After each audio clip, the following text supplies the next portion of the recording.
You know what's crazy? Like, even before you had messaged me on Facebook or whatever, like, I had been thinking about you and thinking about the sex that we had. And I remember how you looked at me when we were in missionary. And, excuse me, when you were like, when you were like growling in my ear or something. You, you are dangerous.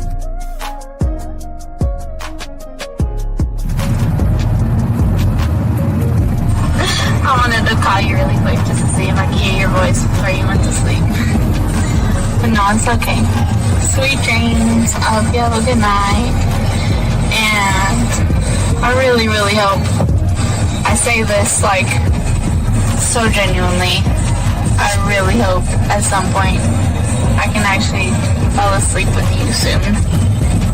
I mean that because like something like that means a lot to me and I want to do that with you. So, have a good night, sleep good, and I will talk to you in the morning. Is that you?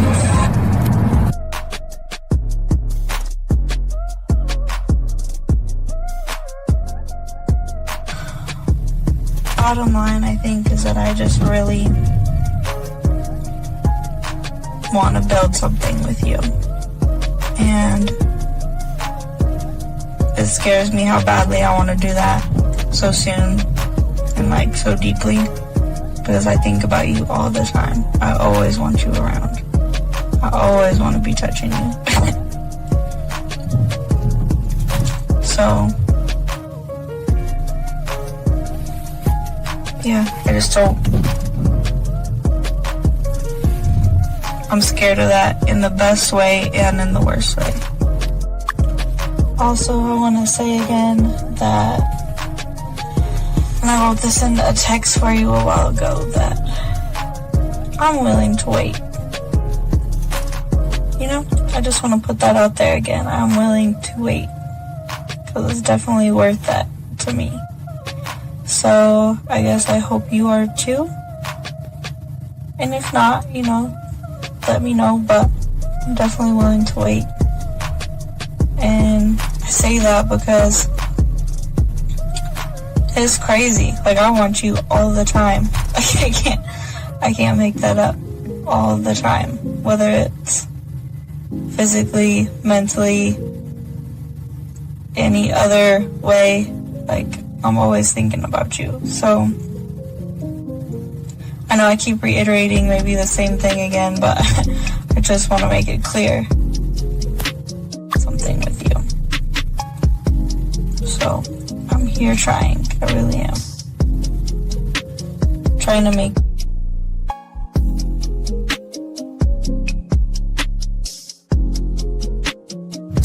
Wow, you are very motivational and very inspirational. Thank you so much for your kind words.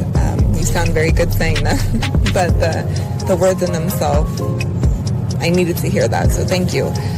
It's been a couple of rough days for me. I'm just feeling a little bit overwhelmed with a lot of the work that I have to do, a lot of schoolwork that I have to do, a lot of major projects coming up, so I needed to hear exactly what you said. I'm gonna have a good day today. And I would love to share my day with you later on as well. I hope you have an amazing day. A day as amazing as you.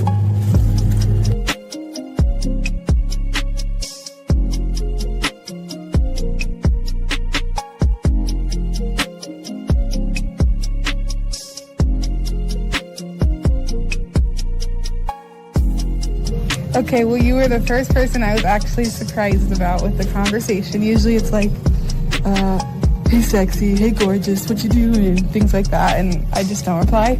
And that's okay for me not to reply because I don't want to. And two, I sound like such a bitch. Two, what else did you say? Let me think. Oh yeah, thanks. No more, now I don't have to do 2 pictures, only just 1 little video, so that's good. And then, yeah. Oh, and then your text said you were good at massages, yeah. That, I mean, I got a little place I go to for now, so that's good. So, I'm good on that part for now.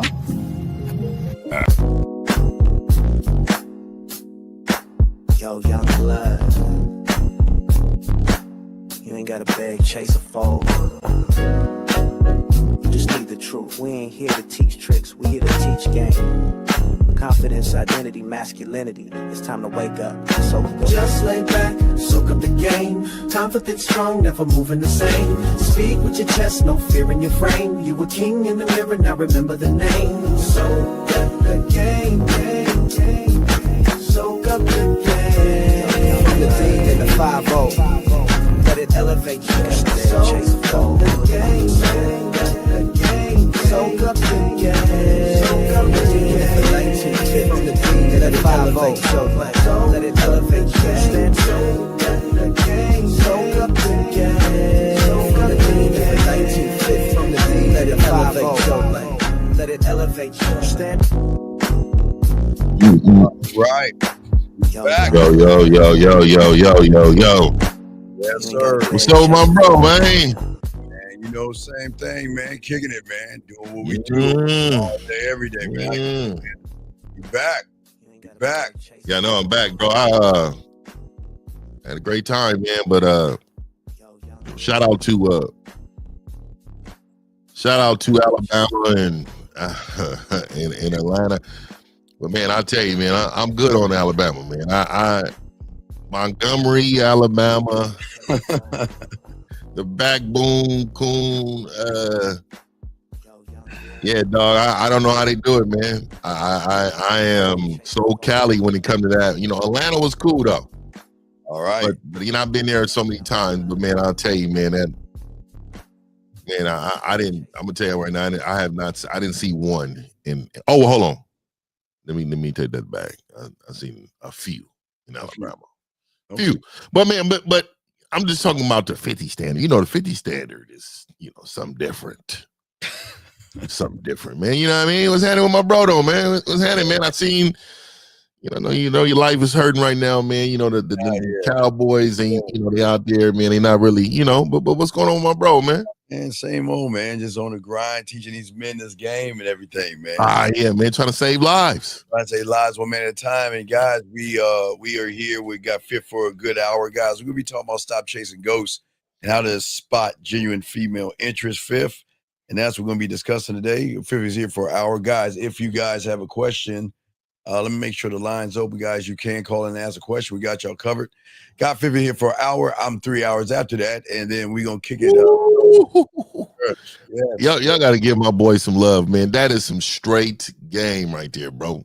And I'm only saying that, man, because I want you to look around and see how many guys is still spitting game, though. They're not even spitting game no more, right? They're not even talking politics, man. Yeah. So before we kick you out, everybody say hi to the red pill guy, please. All right. See what they do though. Hey, act like you know it all. You motherfucking right, I do. I know more than you. Hey, I'm not red pill, so take your manosphere ass on, though. Yeah. It's crazy. Man, I don't know. You know what's weird? I'm gonna keep that loser in here. I bet you everybody he's his bitch ass gonna stay in the room. You wanna know why he's gonna stay in the room? Because he don't know the game. And that motherfucker is still on that red pill, manosphere, homosexual shit. So, you know, we'll keep the homosexuals in here, even though this is not a homosexual place. And and asexuals. Anyway, let's get it, guys. Got a question. Y'all got a question, you got it. Please call in. We got y'all covered and all this other stuff. But again, guys, we will time you out. And then if you got a call in, we'll kick you out. But anyway, as we're saying for all you guys out here, let's get into it. So Fifth, let's talk about it, because Fifth, there's something that I want to discuss that it's going to seem, it's not weird to us, but it's weird to a lot of people. There is this disease that a lot of men have, and it's called the assumption of disease. And it's not a physical disease, and you won't find it under the microscope, but it infects their mind, warps their perception, and poisons these guys' ability to see reality for what it is. And the reason why I call it the assumption disease, because it convinces guys out there to believe in things that aren't there. And it tells them that a smile from a woman means that she cares. It tells them a touch from a woman means that she wants them. A text means that she's loyal, but it is all made up, and it's a disease, and it's a mental virus. Just as bad as the red pill in the manosphere, it is just as bad as that, because It gives heartbreak, poverty, bad luck, and everything. So what is your take on that? Because let's talk on that. What say you, sir? Yeah, I like the title. Stop chasing ghosts. You know, how to spot genuine females. So I a lot of men have been told falsehoods. These falsehoods are things that men feel like they should be looking for. Like, this is why they confuse customer service and someone having genuine interest, right? You know, somebody just trying to be nice to you because they come in a restaurant or smile, or in the gym they're working. You know, a lot of women smile for protection. You don't know that either when you're in the gym and you roll up on them. You know, a lot of these things. So you don't know unless you have this game that we're talking about. So I would tell you, the ghost is a great thing, because what it is that you all have been chasing ghosts all of your life. Absolutely. When with that ghost person, that person that you are seeing, it's not really there. It's not there because you can't decipher real body language, real energy, real emotion. You know, anything women do, a lot of women, you know, we have a thing called the mirror test. You know, all these things you can't understand what it is because you're not in the game. You got to understand more. So yeah, I like the title, man. We can definitely get on with this. Yeah, we can get on this. Guys got a question for the queue. Got y'all. And see, and this is very important because we're going to talk about the symptoms, because I don't think a lot of these guys understand that they okay. So when you think about things, Fifth, and we're going to talk about the symptoms. Let's start with the first one. One of the greatest symptoms to know if you have what we call the assumption disease, because gentlemen, most of you guys don't understand, because of this disease in your head, it's going to make you see things that are not actually there. You know, like the guy that goes to the strip club of Fifth, and he thinks the woman on the pole that sits on his lap, rubs his face, is actually into him. But there are things that happen to young men out there that create this disease. And I'll start with the first one. Symptom number one, Fifth, the worst thing, they wear their heart on their sleeves. And this is not about being a kind soul, Fifth. It's about being emotionally naked in a world of sharp knives. And a lot of these guys think that openness is going to earn connection. They think vulnerability is going to equal respect. And what they're doing is they're handing soft spots over to women who have no business even knowing about those things. So what I want to throw to you real quick before I throw it to you is that what a lot of these young men don't understand is the manipulators or women can see your softness and your weakness, and they exploit it. They tell you sad stories knowing you'll bend. They'll show you a little bit of affection knowing you'll crumble. And these young men who have this mental disease, they eat it up because they think love looks like sacrifice. You know, they think it's a noble thing, but they're not being noble. What say you on this, Fifth? Yeah, it's what they call and what they've been taught, this gentleman thing. Or you got to make sure you do this, and this. Yes. Otherwise, she's not going to be happy. It's almost like you're a circus monkey.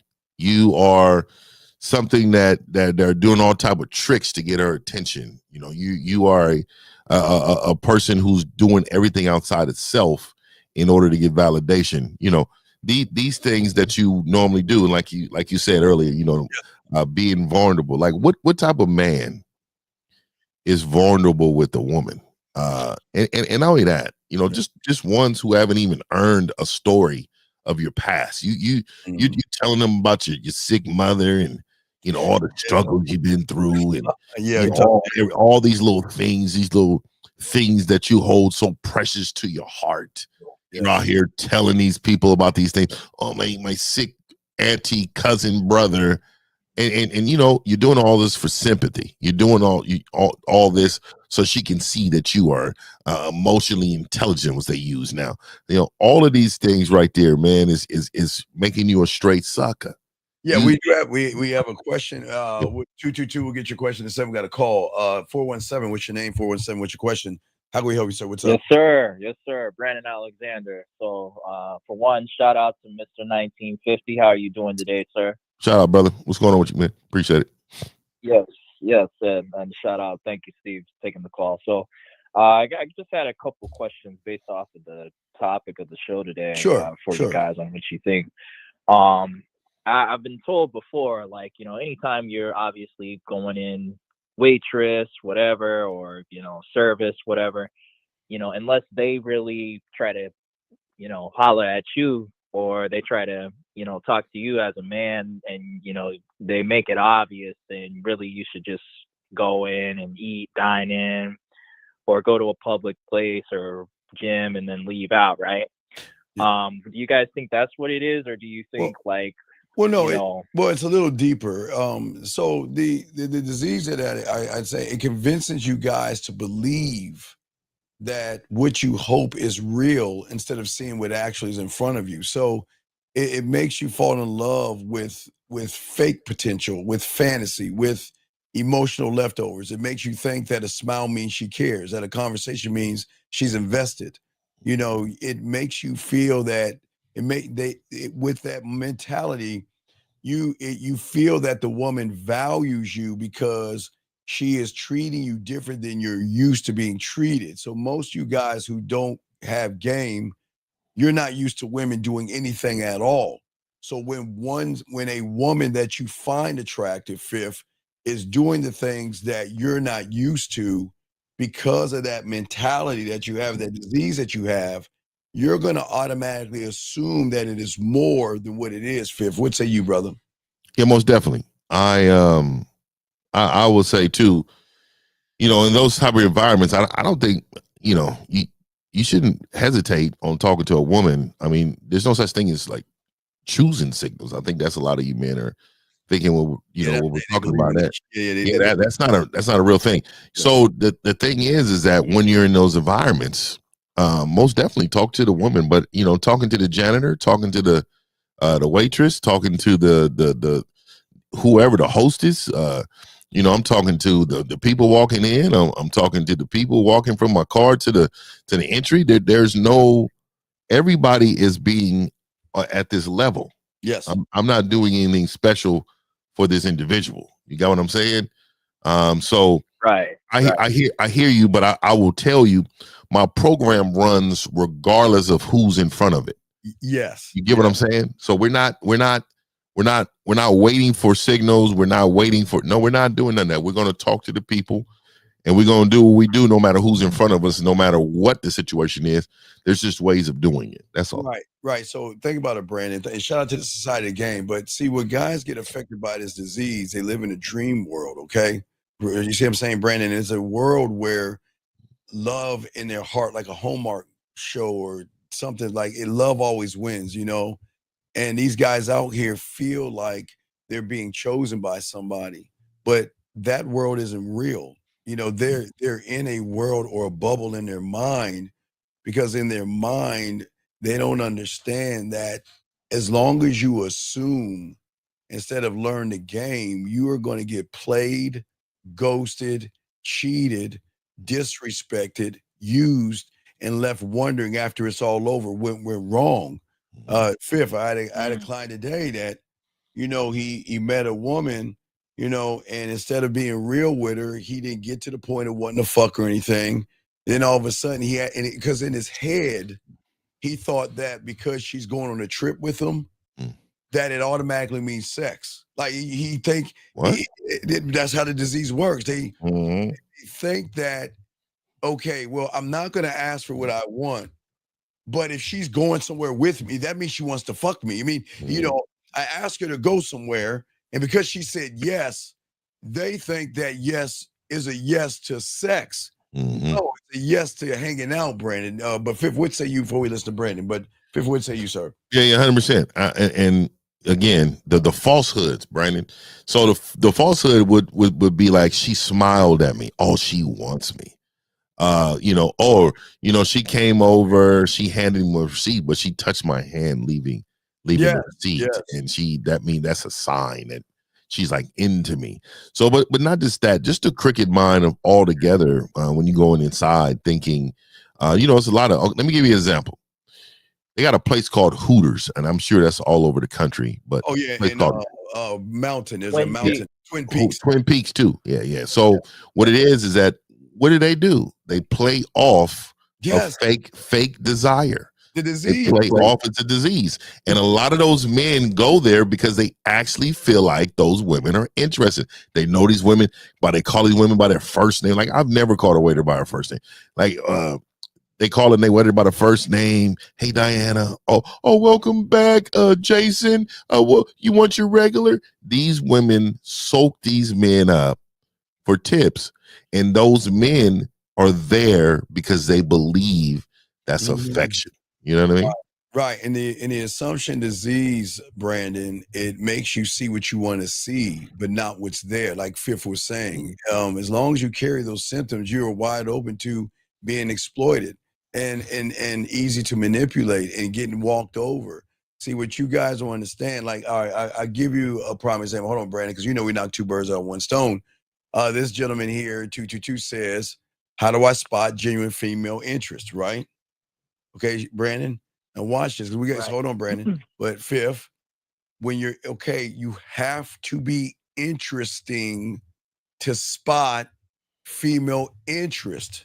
If you're not interesting, they're not interested in you. And that's and we don't say this to knock you young men down, because we're here to help all you young men. But when you're I can speak for 1950 on this one. 1950 is a motherfucker interesting person to himself. Yeah. As an interesting motherfucker to himself, he doesn't give a fuck if a woman is interested or not. He doesn't care. He's just going to say, this is who the fuck I am. This is why I came here. This is what's up. And whether you like it or not, I don't give a fuck. But Fifth, that's just going to make you interesting. 100%. Because I'm so interesting that, and I'm so interested in myself that they find that interesting.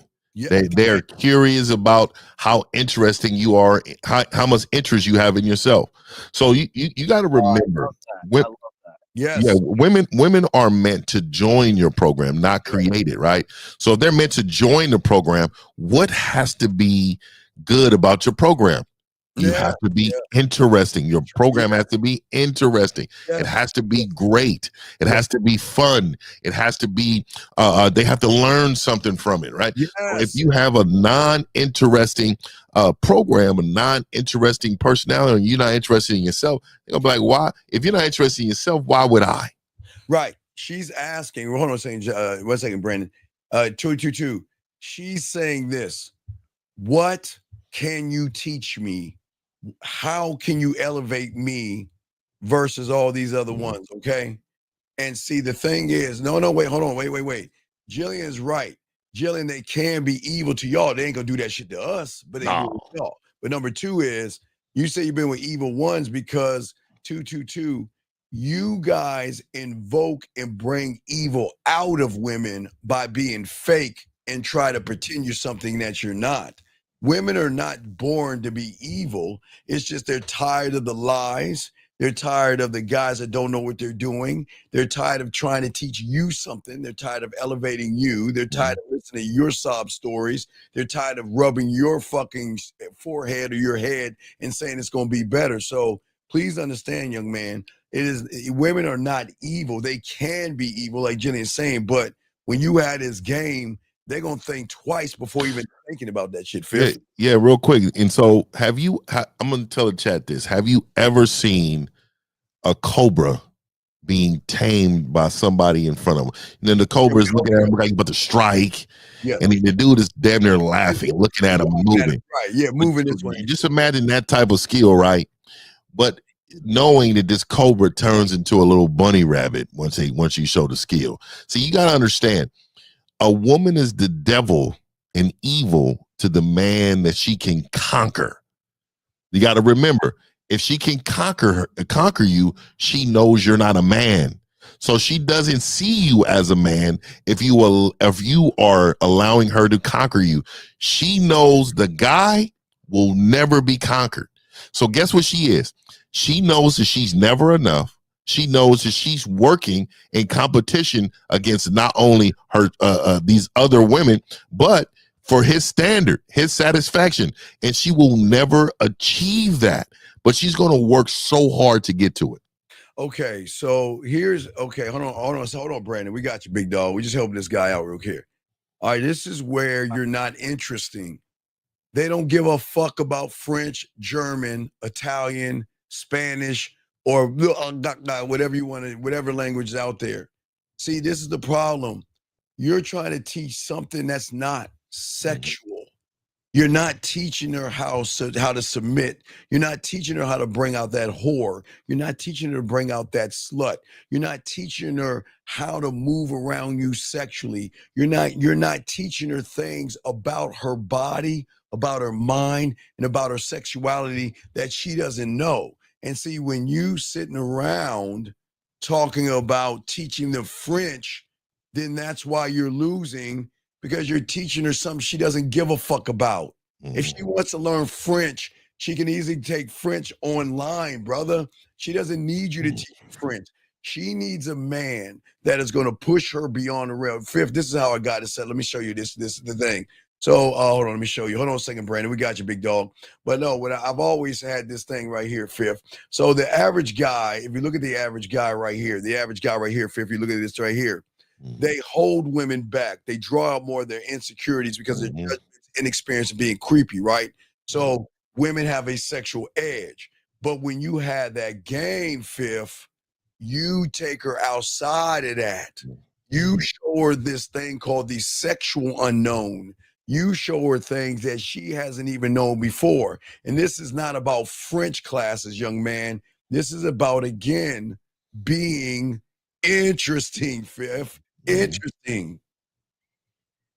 So, all right. So, Brandon, okay, back to you, sir. So, what you got, Brandon? But it was 222 is a good question. So I like both of the answers because I think that's how a lot is like trained and indoctrinated. Because for one, it's like, oh, we're too busy looking for signals and the obvious, or for her to take the reins and say, oh yeah, I'm obvious. No, wait, Brandon, Brandon. This is why the game is so important.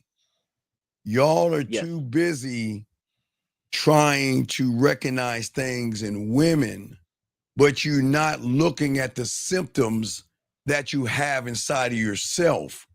When you go around, like we were talking about the first symptom, Fifth, that when you go around and have your heart on your fucking sleeve, you guys don't realize, you guys don't even understand it. You guys think that, you call it empathy, but it's exposure. You show too much too soon. You tell her about your fears. You tell her about what you want. You tell her about all these mythical things. I want, like, Fifth, I'm looking for a girlfriend. I'm looking for a wife. I'm looking for a relationship. And no, I don't think that. No, listen, Brandon, you do it in your own way. What we're saying to all you guys out here, that please listen, that we're saying that you've got to start looking at the symptoms. You're okay. What Fifth and I are talking about when it comes to the disease, there are symptoms. You guys are not looking at the symptom. You guys are always looking at the end result of what the woman is doing. And then you all get mad at the woman for using you, dogging you out, and manipulating you, but you choose not to look at the symptoms first. Fifth, what do you want to say on that, brother? Yeah, I mean, I think look, man, I'm gonna make it real simple for you all, right? You don't know what you don't know, but the things that you don't know are hurting your progress and success. You can't grow if you can't recognize you're wrong. Right now, you men are reaching for the stars, but you don't understand you're reaching in the wrong direction. You are reaching, trying to convince, trying to showcase, trying to impress. All those things are outside of you. You need to know that if it doesn't come from inside, if this is not truly who you are, it's fake, it's phony. And again, women have a high BS meter. They got talent. And one of their super talents is to decode BS. And then they'll play with you. You ever seen a cat play with a mouse? They know that they already got, you can't get away. That's exactly what a woman does to a weak man that doesn't have no manhood. They continue to just throw them back and forth just like this. And then what they do is they say, oh, he thinks he can trick me. Let me show him how weak he is. Let me put this sexuality on him. And what I'm gonna do is I'm gonna move him in directions he will probably never move, but I know he's attracted to me. I know that he's into me. He is so thirsty because he hasn't really got a woman like me in his life. So now I can move him. So this is what I'm saying. You men are in these positions because you don't have the game that's needed to protect yourself from any of that going on. Now, Brandon, watch this real quick. Again, guys, case in point of the assumption disease right here. This is guys, y'all think what I'm saying is crazy and made up, but we're showing you the assumption disease. Look at the Brandon, listen to this. What does it mean when a girl starts to be sassy, but you make her shy over time, like over a relationship? You see that? You see what do you think, Brandon? Do you see the assumption disease? The motherfucker thinks he's actually doing something, but he's not reading the room. That woman is sassy because she's saying you're fucking sassy. Yeah. The woman is sassy because she's saying you're not a man. The woman is sassy, you say, because you're not dominant and you're not a leader. But because you have the disease, you think her being shy means that she's actually into you. Mm-hmm. Like he can control her too. But no, he can't control her because listen to her. She's sassy. So that means she's challenging his leadership. But in his world, he thinks that it's a good relationship. And do you see why the disease affects so many of these young men? Because he doesn't even see that he's the fucking problem. I think it also helps you to mistake genuine interest too, because in my scenario, like I also I just wanted to throw in another scenario where I from what I could see, a woman actually was interested in me when I was over at like a Twin Peaks a while back, right? And I just wait, you say was. How was she? It was weird because I was Brandon. I was dying. No, Brandon. How was she? And I will show you she wasn't. How was she? She kept asking me personal questions. Okay, and how many times did she ask? How many times did you see this woman? No, this was when I was dining in and I was eating and stuff, and I'm like, okay, she's about to get herself in trouble. I mean, she made it obvious. And okay, Sir, how many times have you seen this woman? Oh, no, only one time. Okay. So. Yeah, one. All right. Let me ask you a question. She was asking you personal questions, and were you answering them? Some of them, yes. Right. And what did you do? That's it. Y'all just talked about that. Is that it? Yes or no? That's where I messed up. No. That's your assumption disease. See, you thought because she was asking you questions, you thought she was interested in you versus you be a fucking leader and tell her what the fuck to do. You see, that's what we're saying to y'all guys. That's where I messed up. Brand, listen. The moment she started asking you questions and leading you, she recognized you wasn't that guy. You should have cut after the first question.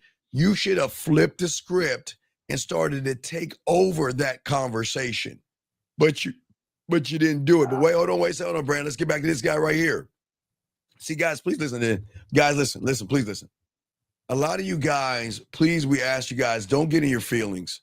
We're not trying to be mean to you guys out here. But taking these feminine positions, y'all have got to stop doing this shit. Not being a fraud is simply doing and enjoying life every moment.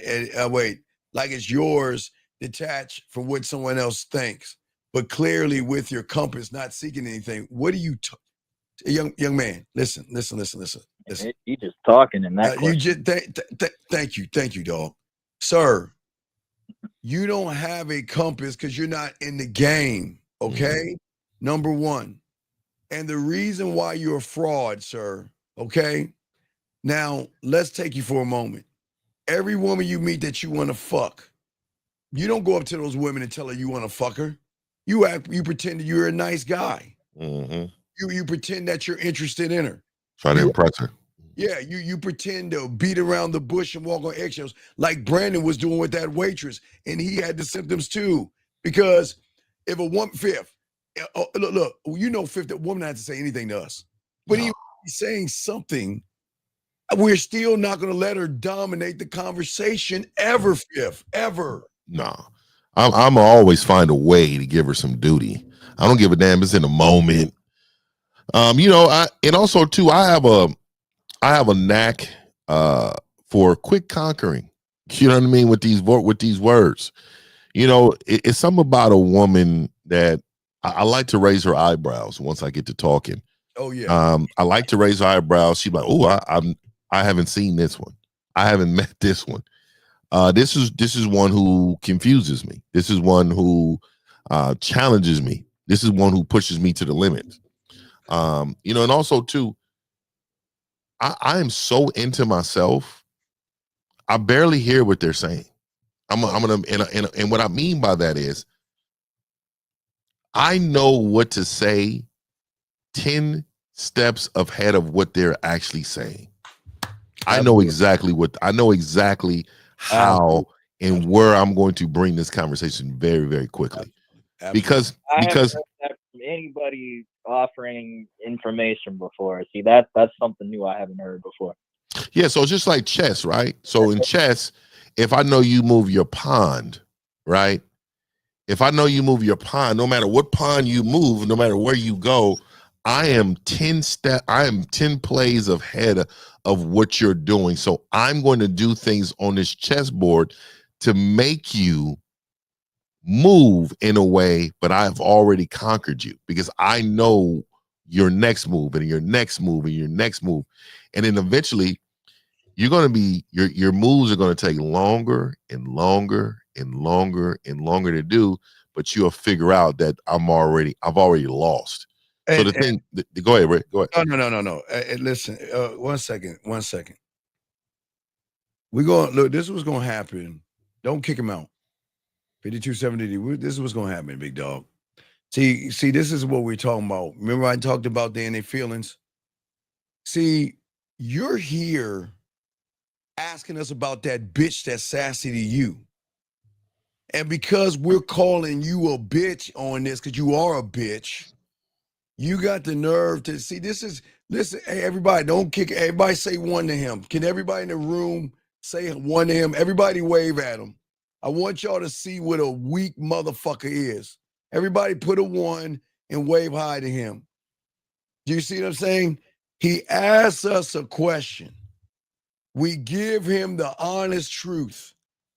And then he wants to sit here and say that because we didn't rub his stomach, cut his pancakes, and tuck him in fifth, he want to sit here and talk shit. So 5273, once we get rid of Brandon and you don't call in, we getting you the fuck out. So we're going to give you a chance. We're going to give you a chance. Because here's the question. Here's the bigger question, Fifth. If we mess with low caliber women, then why the fuck are you in this room? Why are you, if we fuck with low caliber women, why are you asking us questions? But yet, I just want to thank you, everybody. Everybody make sure y'all say hi to that motherfucker. Because I want everybody to see what a loser is. And hey, everybody listening, you are not this person. This is why we want y'all to put one, because we know that all you other than this bitch ass guy, y'all want to learn. This guy wants to lose. But we're going to hey, I appreciate all y'all. But anyway, back to you, sir. Back to you, Brandon. What other question you have, man? Yeah, I think that's it. You know. All right. Good, Brandon. We'll call back if you have a question, because now 5273, you got a minute to call in. All right, Brandon, thank you. You better hope someone else doesn't call in. Thank you, Brandon. Because you up now, dog. You need to call in. Because if you don't call in a minute, you got to get the fuck out. Because guess what? Hey, I guess you're right. Hey, not only do we talk to low caliber women, 5273, Fifth and I've been doing this is our first day doing it. We know nothing about women. So you don't need to be here. We know nothing about first day on the job. First day on the job. I wouldn't know the first thing about a woman, dog. Not one thing at all. So, all right, big dog, we got to let you get your bitch ass out this room. Guys, let's continue the show. We got to get him out, gentlemen. Like we said before, we are here for all you young men. We want y'all to win. But the one thing we're not going to do is we're not here to sugarcoat anything. We're not here to talk down to women, but we're not here to uplift them motherfucking women at all. We're here to keep it a buck, Fifth. That's what we're trying to do. But we're talking about the symptom right now. We got another 30 for 50, about 25 minutes left for Fifth. But let's get back to the thing. So, Fifth, the thing that a lot of guys don't see, a lot of guys don't get, is that when they have their heart on the sleeve, okay, when they have their emotions on their shoulders, they don't realize they're showing a woman that don't have boundaries. They have hope, and hope has no evidence because hope is delusion, Fifth. And that is why you notice they cry in front of people, put their business, all this, they're in the hope business. They want to earn a woman's feelings. They confess things to women who don't give a fuck. They reveal themselves too fast, and they don't understand that women are going to use them. But what say you on that, Fifth, before we talk about what women do to guys who display this, sir? Yeah, I mean, the delusion. I like how you continuously harping on it, because that's the truth. Like you men, there's a mind frame, not a mindset. It's a difference. There's a mind frame you guys go into it, and everything that you see visually is just not there. You know, everything that you walk in with is not there. So you're not able to read the room. You're not able to see what exactly is going on, man. But I'll tell you too, you guys, you know, like Steve was saying, you're hoping and praying on any signs or any techniques that you guys can use. But the thing is that you don't understand it starts here first. And this is why you guys are steady losing this battle of that's inside of you that feels you need to put on the show. You need to act like this. You need to act like that in order to get something. Yeah. And listen, gentlemen, listen, what we're about to talk about now, I don't want you to get mad. We're just letting you know the repercussions of the symptom. When a woman sees a man wearing his heart on his sleeve, Mr. 1950, she doesn't need to guess how you feel. She already put it out there. She knows that you put it out there, excuse me. And that's exactly what makes you useful to her. She sees that you're emotionally wide open, and women are smart enough, Fifth, to mirror that same type of energy with you guys. And she hints at your trauma, your pain, your confusion, and anything that triggers that you need help out here. And she's never going to offer you sex. She is going to offer you access at a price, Fifth. And which y'all understand, listen, access, I didn't say access to her pussy. I'm saying access to a one-word text message, Fifth.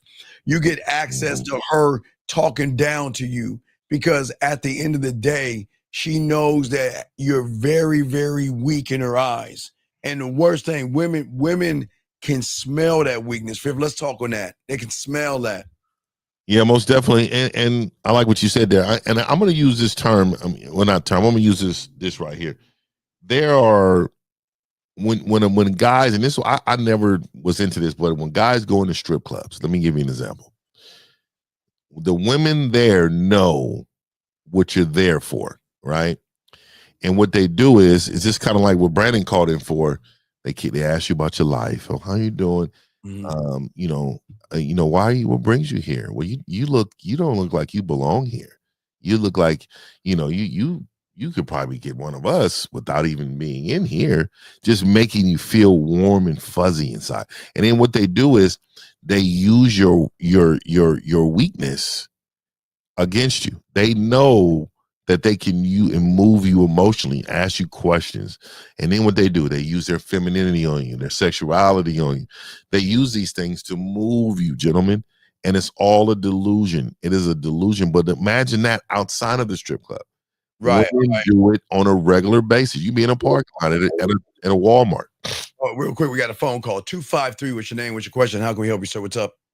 Oh, my name is Alexander, and my question is, how do I make like offering a date like more enticing?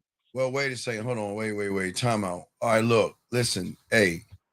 Okay, listen. Please, gentlemen, please listen. There is no such thing as a woman bully, dog. Please, dog. Please, man. This is not a victim circle jerk, okay? Please, okay? Women don't bully you, man. You set yourself up to be bullied. Stop acting like listen, 222. We're gonna say kindly, do not come in here with poison, all right? This is poisonous talk and is weak, not to these men. If you act like a victim again, you're gonna have to get the fuck out. Because women don't bully people. Y'all get bullied and you allow her to bully you because you don't have no fucking standard. So stop this. We are not blaming women for shit. I don't know why y'all keep blaming for women everything that's wrong with you. So please shut the fuck up, please. Now back to you, caller. How can we help you, buddy? What's up? Oh, how'd I make offering Wait, what the date, fuck is like, a more- frame, motherfucker? What is a frame? All right, I'm hanging up on you. I'm hanging up on you. I'm hanging up on you. Yeah, No, we're not doing that. We're not, guys. We're not pickup artists. We're not gentlemen. We're not pickup artists. There's no such thing as a. Hold on, Phil. Let me get a frame. God damn it. Steve.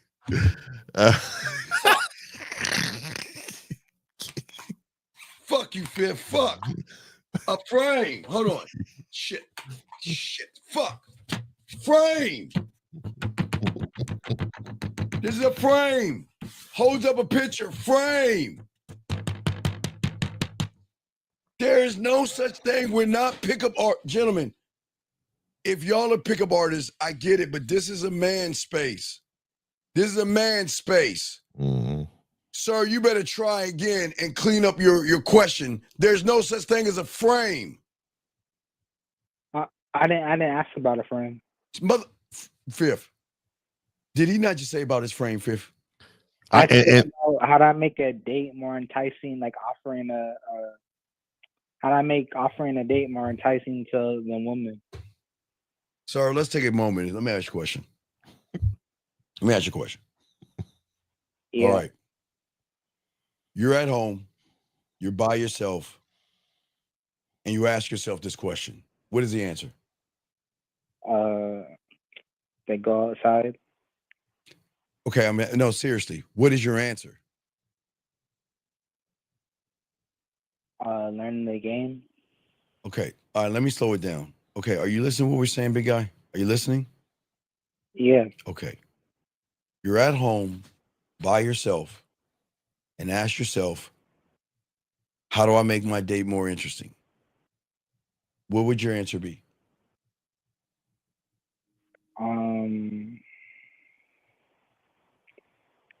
Learning what my interests are.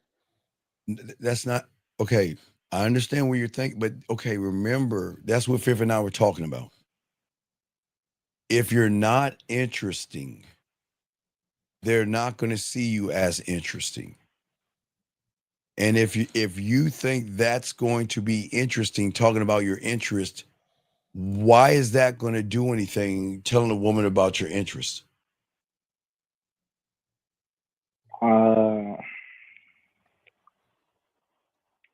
I don't know.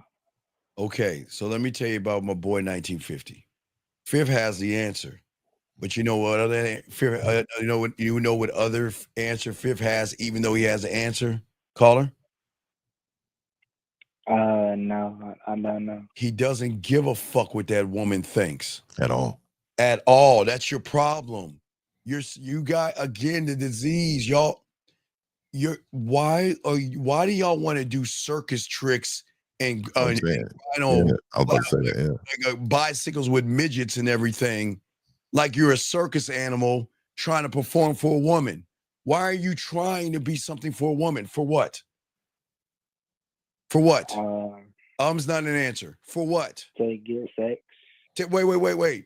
So if you want sex, then why would a woman fuck you then? That's the first question you've got to ask. Out of all the guys out there, why would she choose me? And what's your answer? I'm not sure. Okay, young man, it's cool. So if you're not sure, Do you see why she wouldn't fuck you for free? You have to be sure. Gentlemen, this is why, for the Uncle Fifth, this is why the game is so important. Because when you have the game, young man, you don't run behind pussy. With Fifth and I, we do things with women, no Diddy saying separately, guys, that we're not thinking about fucking because our words are already undressing her, young man. Our words are really starting to make her tingle, have butterflies, get excited, and make her have to calm her own goddamn ass down.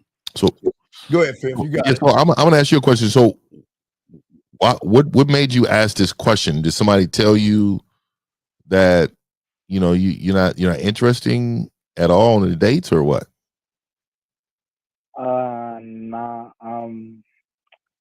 not like on the date, just like offering the date. Okay, offering the date. So you're not interesting? Is that what somebody told you? They said they're not interested. Okay, so being not interested, what does that mean to you?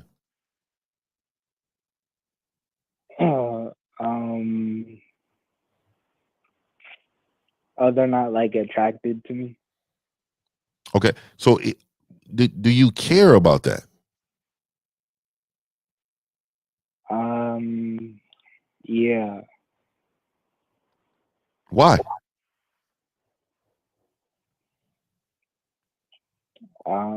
You see, you don't know. I'm asking you these questions, caller, really quick, right?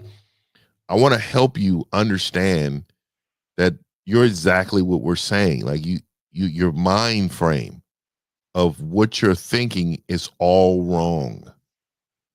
So you're calling in to ask how to perform better for women, but that's not the question. You should have said, hey, there are some things that I would like to accomplish in my manhood. One of the things that I would like to accomplish in my manhood is to be more interesting for myself. I want to be more interesting for myself, not someone else. Like, look, let me ask you this. How successful are you with women? How successful? How do you give me an idea? Are you pretty successful with women? Nope. What makes you not successful with women? You repeat that again? What makes you unsuccessful with women? What makes you unsuccessful? I don't have any women. But that's not success. That's not. Okay. I'm sorry for going. Apologize. You got it. Steve. Young man, that's the problem. You guys place again the symptom, assumption, the disease. You're placing your whatever you are on a woman, man. You see what I'm saying? I'm placing my value in a woman. Is that what you're making everything about a woman? Hold on one second, because let's jump to this question right here. This guy says this question right here. Wait, do we have another question right here? All right. So wait. I'm sorry. Look at this question right here. He says, "Is it better to?" Okay, you guys. Okay, guys, listen to me, gentlemen. There's some things I've been seeing around with some of y'all guys that y'all gotta stop doing. Okay, number one, guys, stop putting your fucking Instagram profiles on private. That's what women do. Stop doing that. Number one. Number two, stop sending women emojis. And number three, stop blocking women. That's not manly. You don't need to block a woman. And you're saying, is it better to block a woman or ignore and progress with life? Then you have already failed because you're making it about pussy. You shouldn't have emotional responses for that. And I will also tell you, there are reasons, right? When I was unlocked, I got reported on Instagram twice for saying some truths that got me almost banned on Instagram. So I had to lock it up. But I will tell you, it's coming where I'm going to be all unlocked again, But the thing is that I want you men to understand that just like this gentleman on the phone, right? This gentleman on the phone, your confidence level is at a 0. Knowing yourself is at a 0. You don't have 0 game. Yeah. You care about yourself 0%. There's nothing that a woman will be interested in you because you're not interesting in yourself. Right. You don't know yourself, or you're not interested in yourself. Yeah, we've got to again remember the thing that I'm sure Fifth did in his own way was learn ourselves. And again, this is why Fifth and I are big kids. You know what I mean? We're grown ass men, but we still have imagination, creativity, and a sense of adventure. It is the one thing that you guys, somebody in your life told you to grow up or some shit like that, and then y'all put a stick up your ass, and now you're basic, bland, and boring. And maybe because you think a woman says, I want a mature man, and y'all think acting mature is stop playing video games, stop watching anime, stop watching wrestling, stop watching all these things because women don't like it, man. What I'm saying is listen, nobody gives a fuck what women think in this room. We're not mean to women, but y'all got to stop letting women dictate how you move as a man. Does that make any sense, caller? Yes. No, hold on. Hold your thought right there. Got a question right here from this guy.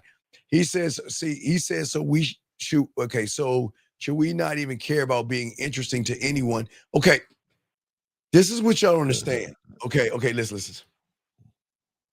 You guys have to be honest with yourselves. The only reason you try to be interesting is to fuck. For us, the only reason we try to be interesting is because we are interesting motherfuckers. We care about ourselves. We move to the rhythm and the beat of our tune, our tone, our rhythm. And what makes us so interesting is because we're not running behind pussy like you guys. The majority of you guys out here, with all due respect, we know you want pussy. But the problem is you'll do anything for it, and that's hurting him. Fifth, talk to him, man. Yeah, and you guys got to stop being so thirsty. God damn. Man, I mean, I will tell you, man, like, I want you to try this. I want you to try this for just 2 months. Just 2 months straight. I want you to write down, and I'm going to challenge you, men, this. Every single day, I want you to write down 5 great things about yourself.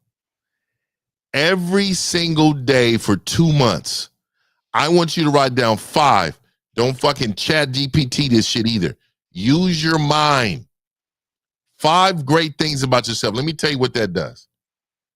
That creates a rhythm of your mind thinking about how great you are. Every single day.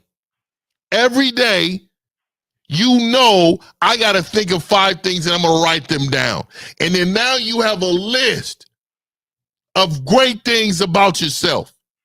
You have to sit there and you got to focus on how great you are. Look, what's easy is for you to be tricked. What's hard is to put in the work to be great. It's easy to be tricked, but you have to be great. And the only way to be great is to set yourself up in your mindset to be great. You got to set up a routine. See, you see me and Steve up here, man. We got, we got this game, and this is normal for us. But it's not normal for you. So you got to create the culture of it. You got to create an environment of it. All of that. Challenge yourself, fellas.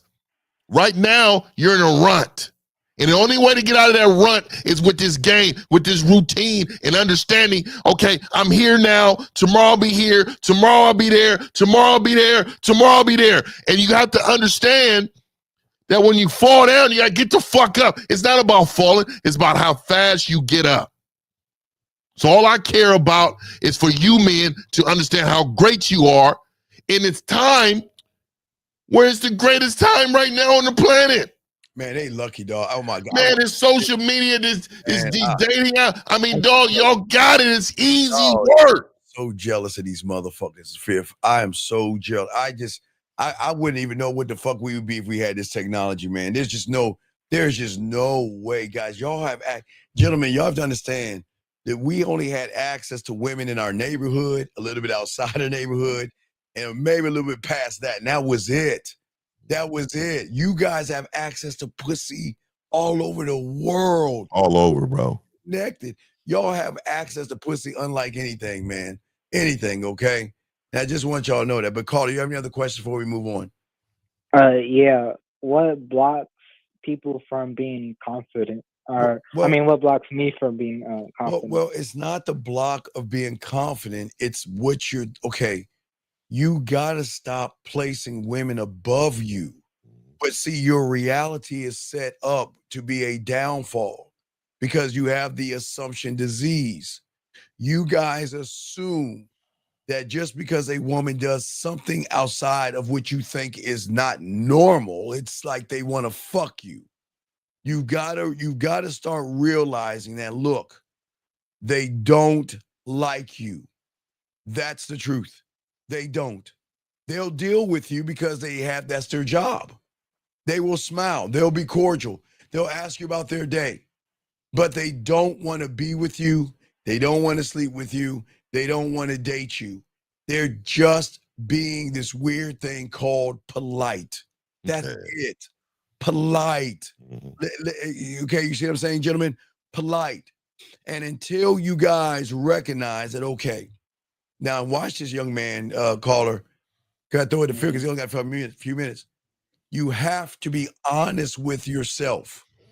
And if you know you're not an interesting person, then you got to be honest and realize every woman that smiles at me and looks at me, tells me I have a nice outfit, I smell good, my hair is nice, they're just being polite, Fifth. Would say you can, Fifth. I know you got a robot. Caller, really quick. I'm gonna do something that I do with my clients. I want you to repeat after me. I am great. I am great. No, I am great. I am great. I am great not because you tell me, because I know I am. Say that. I am great not because you tell me, because I know I am.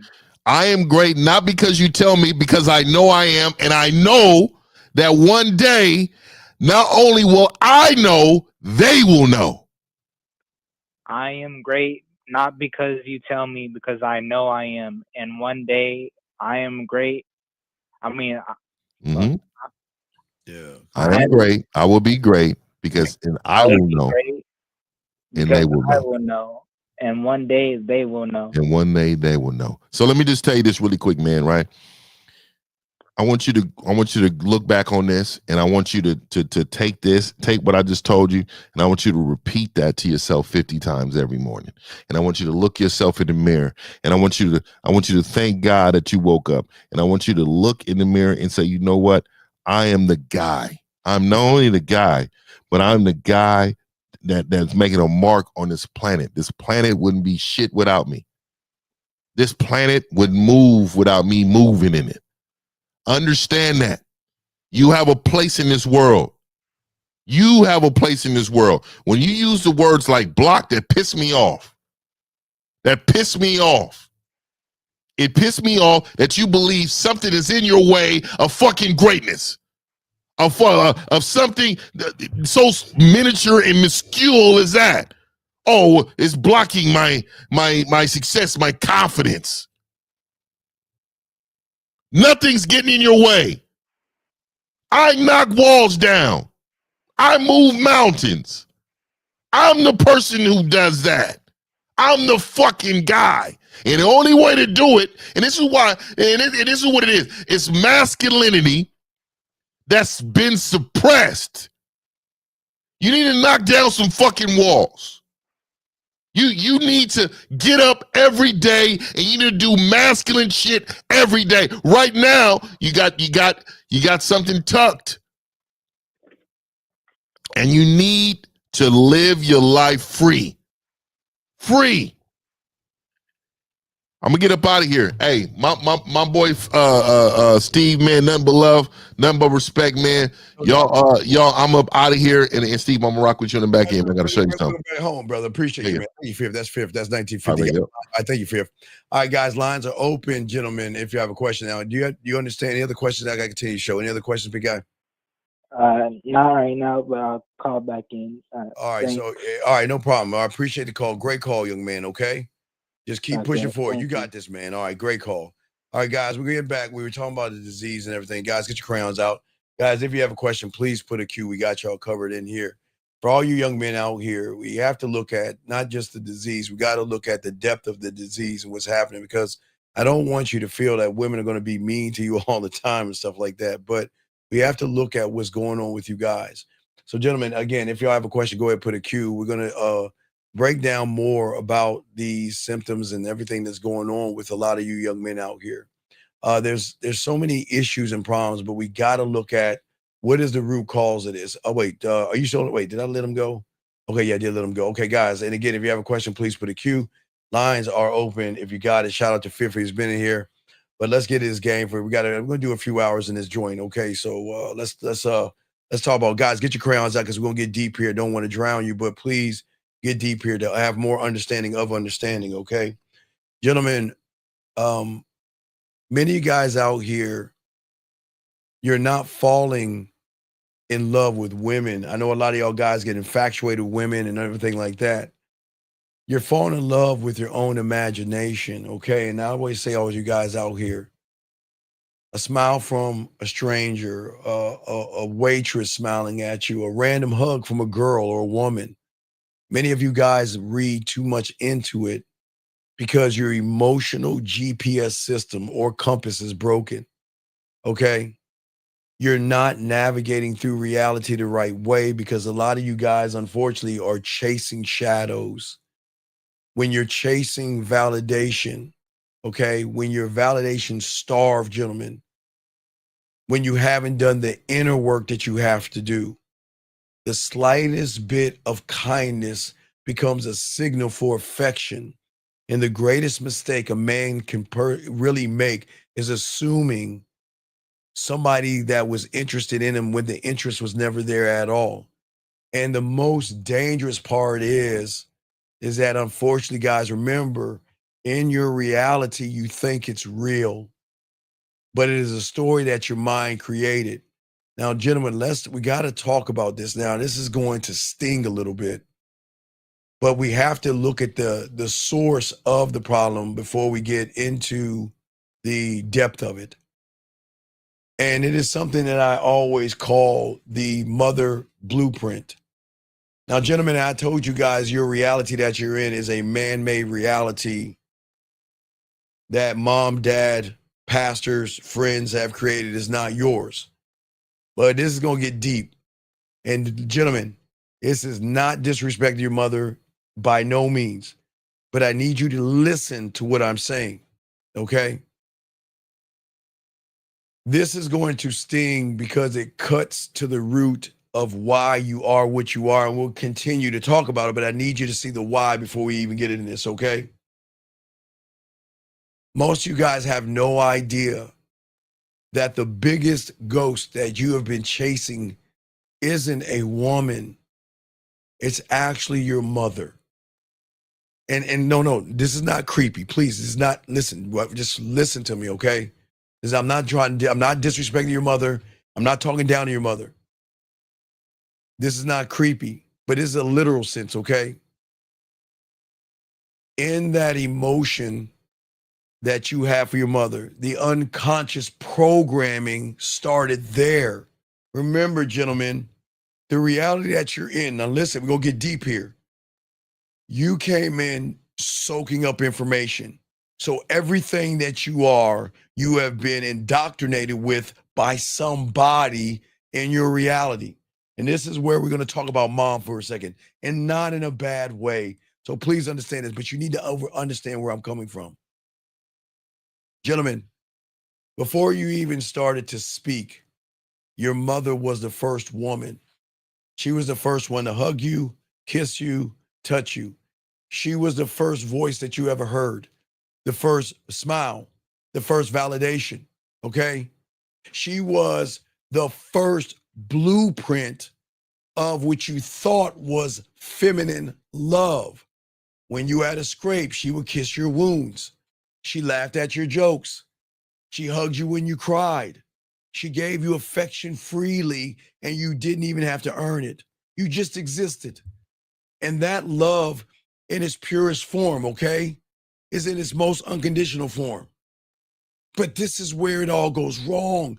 And this is why I keep telling y'all, the reality that you're in has gave you a wrong interpretation of what you're looking for, because what you're looking for in a woman, you're trying to use the blueprint of what mom was to you.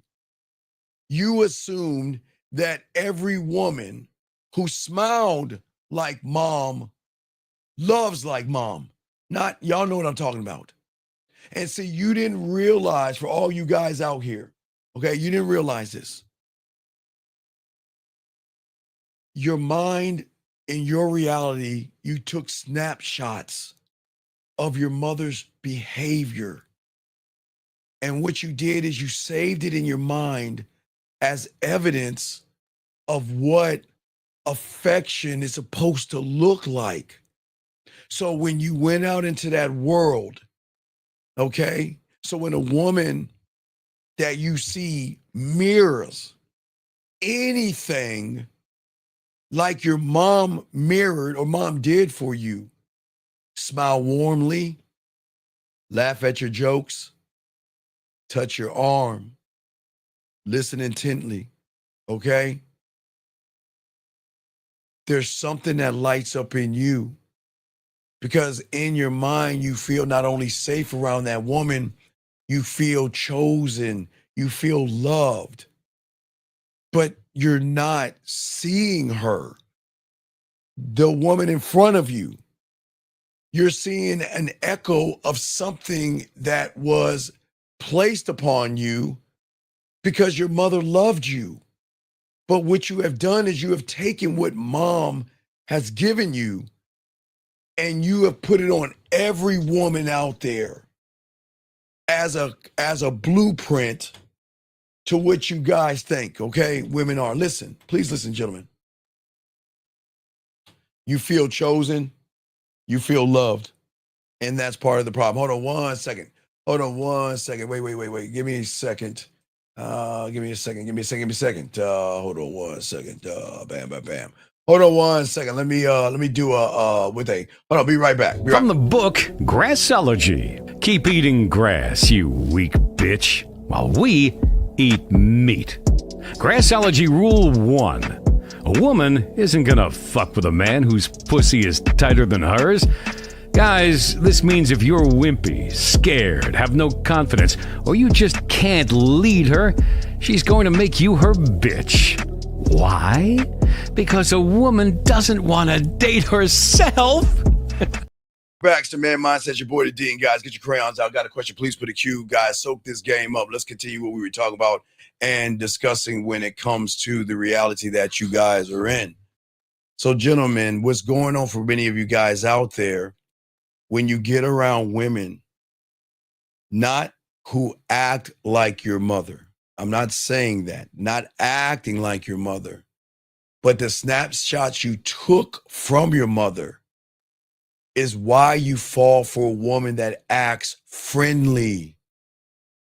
This is why you become attracted to bartenders, cashiers, your classmates, your co-workers, because something about those women reminded you something of how your mom was doing or how your mom was treating you. They made you feel a certain kind of comfort that you never had before. And what happens is you begin to mistake that.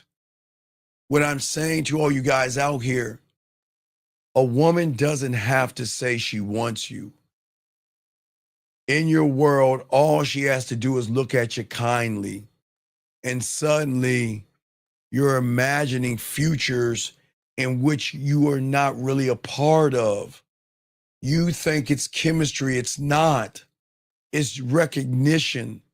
It's you recognizing a pattern in your mind that is already associated her kindness and politeness with affection and attention. This is not about her, gentlemen. This is all about you.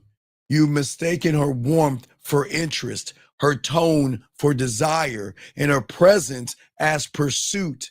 And this is the ghost that you are going to chase because it is a ghost of the snapshots of your mother's unconditional love, gentlemen. Let me get this. Hold on a second. 1 second. Let me get this, guys. So where does the standards come from when we say we have high? You don't have high standards. You, sir, this is what you understand, 222. I appreciate the question. Let me just make it simple for you. Does a lion have to tap you on the shoulder and say he's a lion? Does a shark, a grizzly bear, a wolf, or any dominant predator in the world out there, do they have to tap you on the shoulder and say, hey, I'm a lion, I'm a tiger? I want you to think about that. Let me get this call. 224, sir. What's your name, sir, and how can I help you? What's up, buddy? Yes.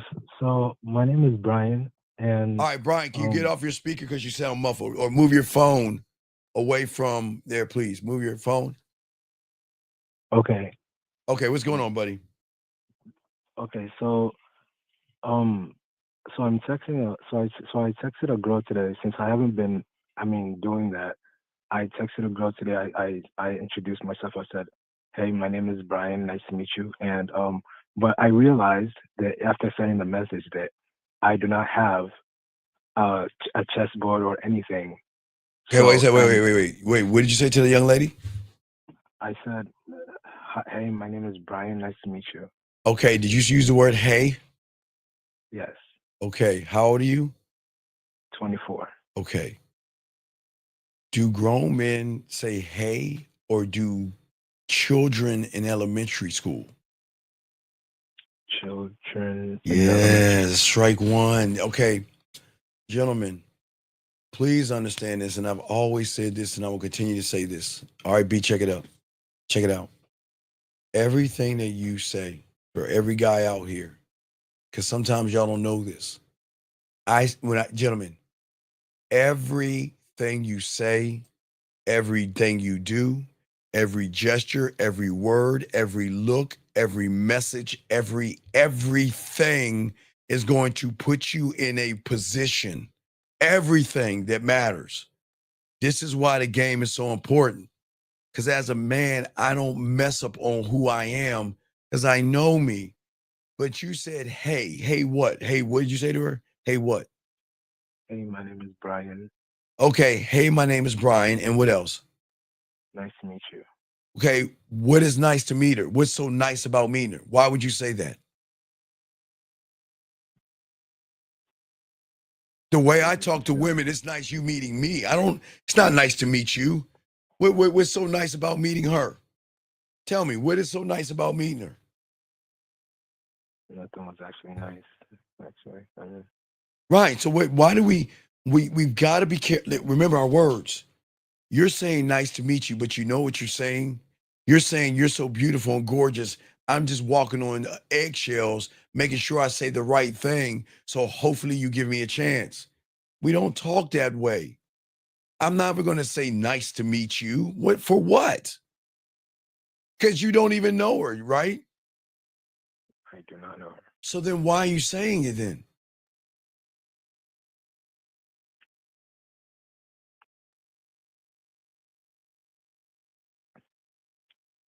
See, okay, it's cool. Don't listen. It's cool, B. Check it out. Here's the thing. Do you know what a weak statement is? A statement that doesn't have an impact. Right. If you don't know why you say what it is you're saying,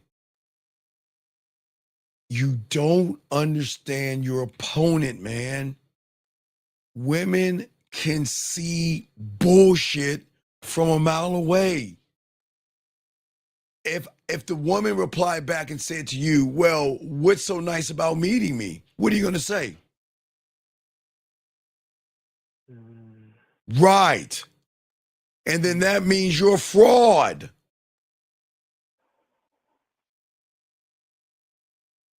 Do you see what I'm saying? Yes. What is your question? Did she reply back to you? She did. And what did she say?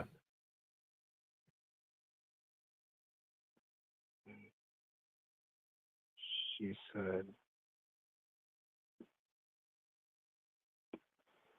said, nice to meet you too. Can I get a picture? Okay. And what's your question? What should you do? Yeah.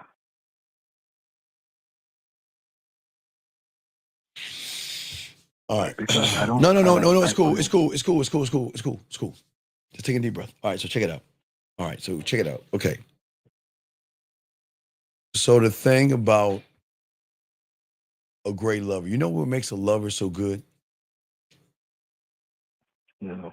What makes a lover so good is because not only can he play offense by stroking or licking or kissing on that body, right?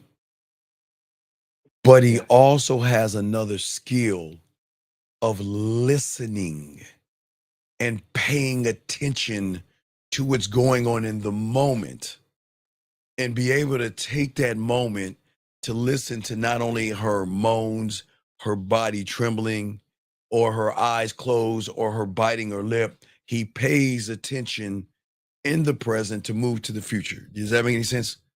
Okay. Yeah. Now, why am I saying to you this now? Because you're not seeing what you should be seeing right now. You're asking me what you should do, which is cool, and I got you. But I just want to ask you first, what do you think you should do? Don't worry, whatever you say is not wrong. I'm just asking you, what do you think you should do? I think I should send her a picture of who I am, but in my mind, I was also thinking, I was not, okay, let me not think. I wanted to also send her, I wanted to also request that she send a picture of herself because I don't remember, I got her Snapchat from the dating app, but I don't remember. Okay. Hey, guess what, motherfucker? A+, bitch. Good. But I want to give you A++. That was good. See that? That's good. Because now you're being clear and concise. Good. Now, okay, you're going to send her the picture. Good. You're paying attention to her. Now you're taking offense. You're going to request a picture of her, but now you're telling her why you're requesting a picture, which is good, okay? I think that's awesome, righty? Now we got to get into the flirty part. Now we got all that out the way.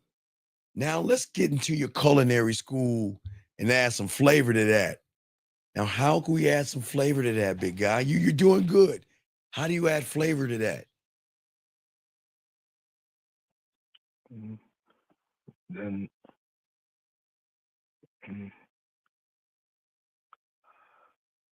okay, then Okay, you made a request. Okay, you send it a photo. You're saying send me one back because, you know, I want to make sure who I'm talking to. I forgot what you said. You want to make sure who you're talking to, right?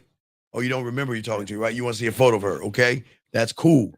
Now let's add some flavor to that, meaning that what is going to happen if she follows direction? Basically, what does she get? If you tell her to do something, tell her what to do. And I like that, right? You're gonna do the photo because you're listening, which is good. You're telling her what to do, you're telling her why you're doing it. Now, what does she get if she follows that direction? she gets a treat from me. No. No, it's okay. Let's back. Not. She's not a dog. She's not a dog. So she doesn't get a treat. What might she get? She might get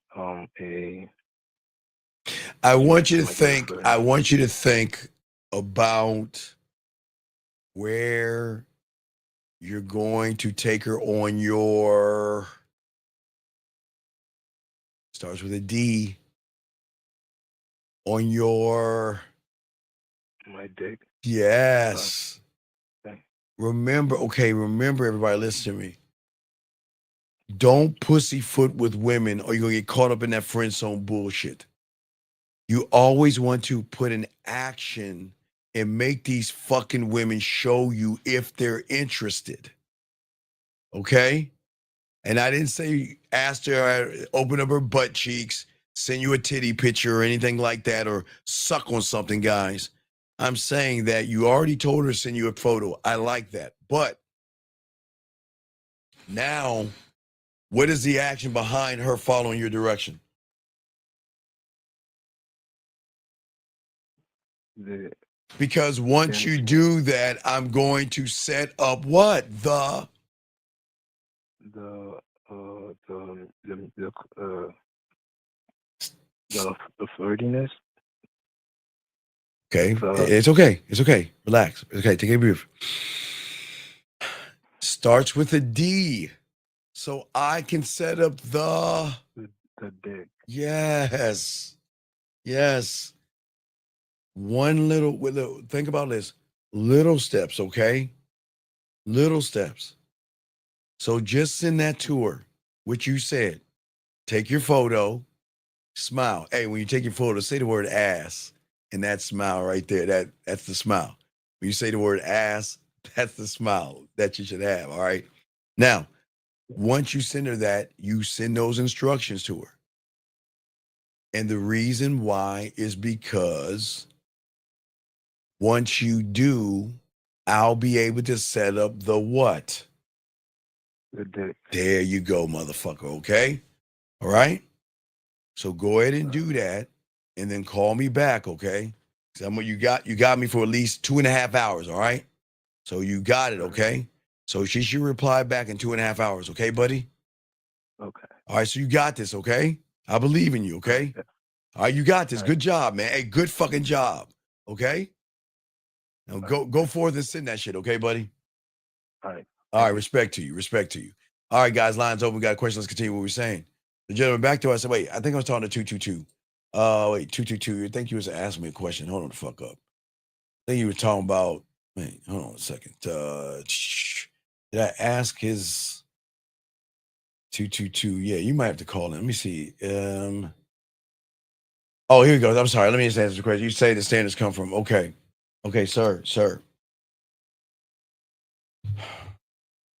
All right. You say we want to have high standards like the way our mother treated us, served us without asking. But I say to you with all respect, who the fuck do you think you are? How is it somebody who is not authentic, has no mouthpiece, is not sexual, not sensual, not romantic, not smooth, not seductive, not kinky, can't make her smile, not dominant, not fun, not flirty, not exciting, that can't make her pussy wet, can't make her pussy tingle, won't make her think about you, can't make her move mountains in her mind?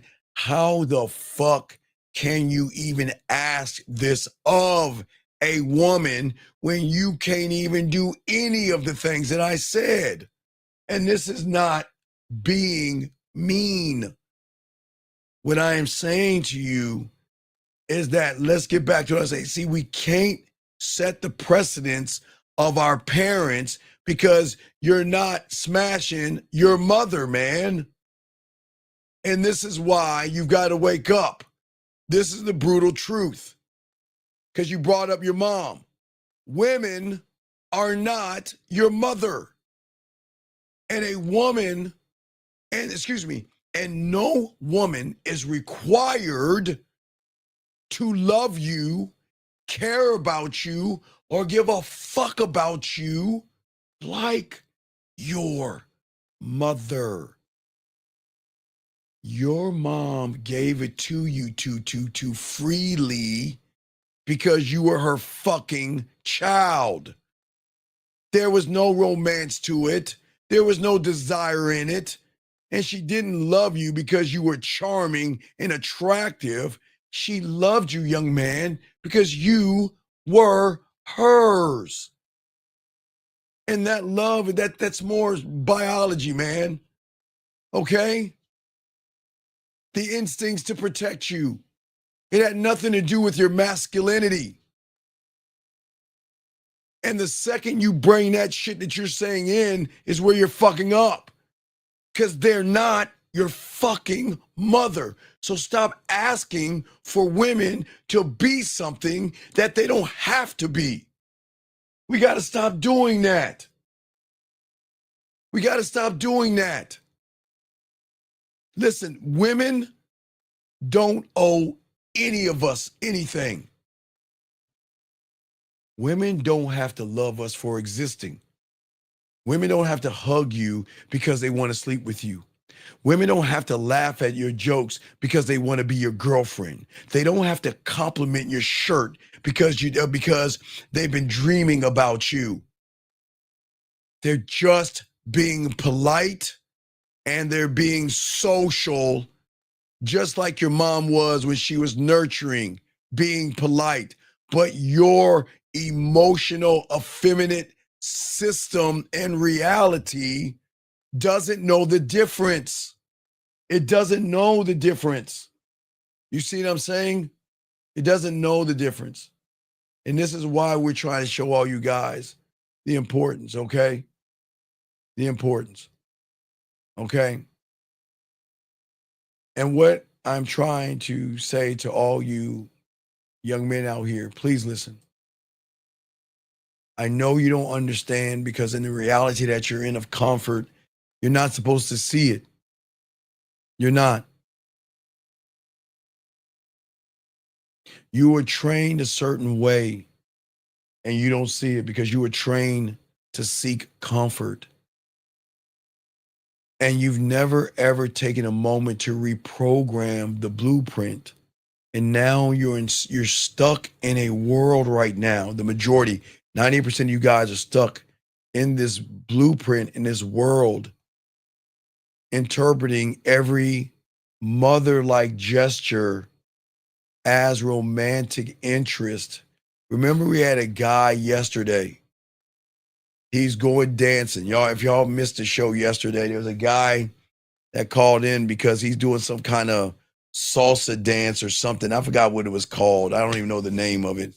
But because the woman said, I'm going to do whatever you want me to do, he started giggling, thinking it was a sexual choice, or she was saying something sexual to him. It's a dance class. And in that dance, they have to move as one. So in order for the woman to move with a person, especially in those kind of dance classes, she's got to follow the man's lead. And when the woman's saying, I'll follow you and whatever you want me to do, he took it as a sexual gesture. And that's what I'm saying. A bishkata, yeah, whatever that shit is. Yeah, whatever it is, super. Yes, whatever that fucking is. That's the point. That's the point. Gentlemen, you see interest where there is none. And you feel affection where there's only manners, okay? That's what I'm saying. And misreading, gentlemen, is always going to follow you everywhere you go. The gym, the lady at the counter, or a woman walking around in some tight spandex where you can see the imprint of her pussy or the roundness of her ass, walks up to you with a smile and says, how many sets do you have left? And you think, she's talking to me, she must be into me, but she's just being decent because maybe she wants to use the machine. Maybe she just wants to use the machine and you're hogging the machine up. Or maybe she's just being nice. Maybe she's just doing a human thing and being kind to someone and polite.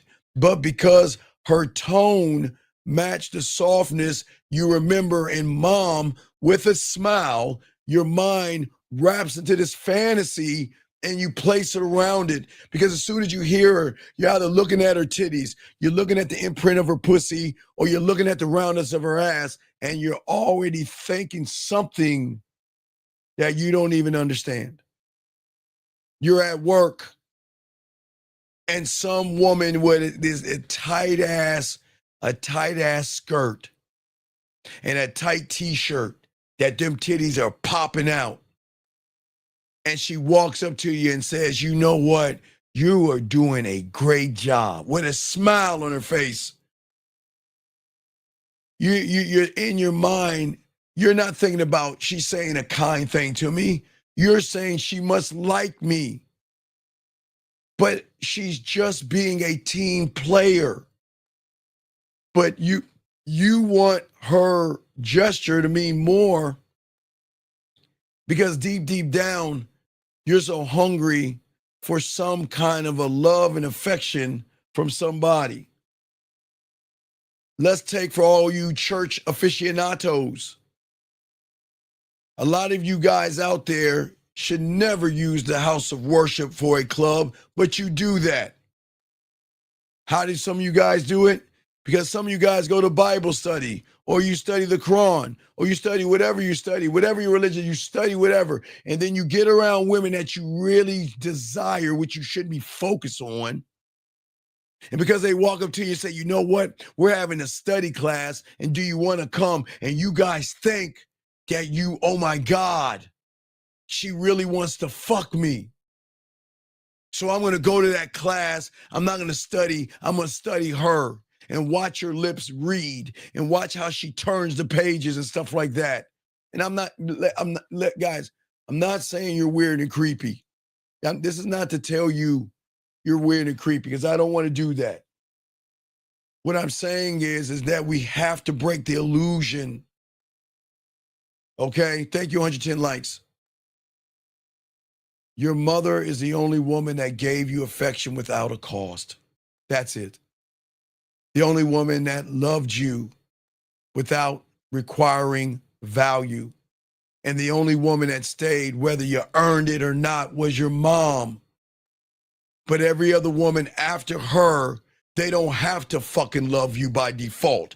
They don't have to be by your fucking side. If they want to date other people, they can. And if they don't want to be with you, you got to fucking deal with it, because you expect women to be around and be loyal to you like your fucking mother. And then when they're not loyal to you like your mother, you get mad, you get upset, and you get angry at women and bitter, because you expect women to be this thing like your mom, and you've got to get out, gentlemen, of that reality. You have to. It is very important for you to do this, okay? Please listen to me, okay? For all you guys, just listen and pay attention, young man. I appreciate that. Please listen. And sir, number one, please, sir, I know you're new here. Please don't disrespect these grown men. You're a grown fucking man. Stop putting emojis like a goddamn woman. And there's no such thing as rejection. So please get that feminine, emotional softness out this room. Men don't get rejected. You're rejected because you rejected yourself.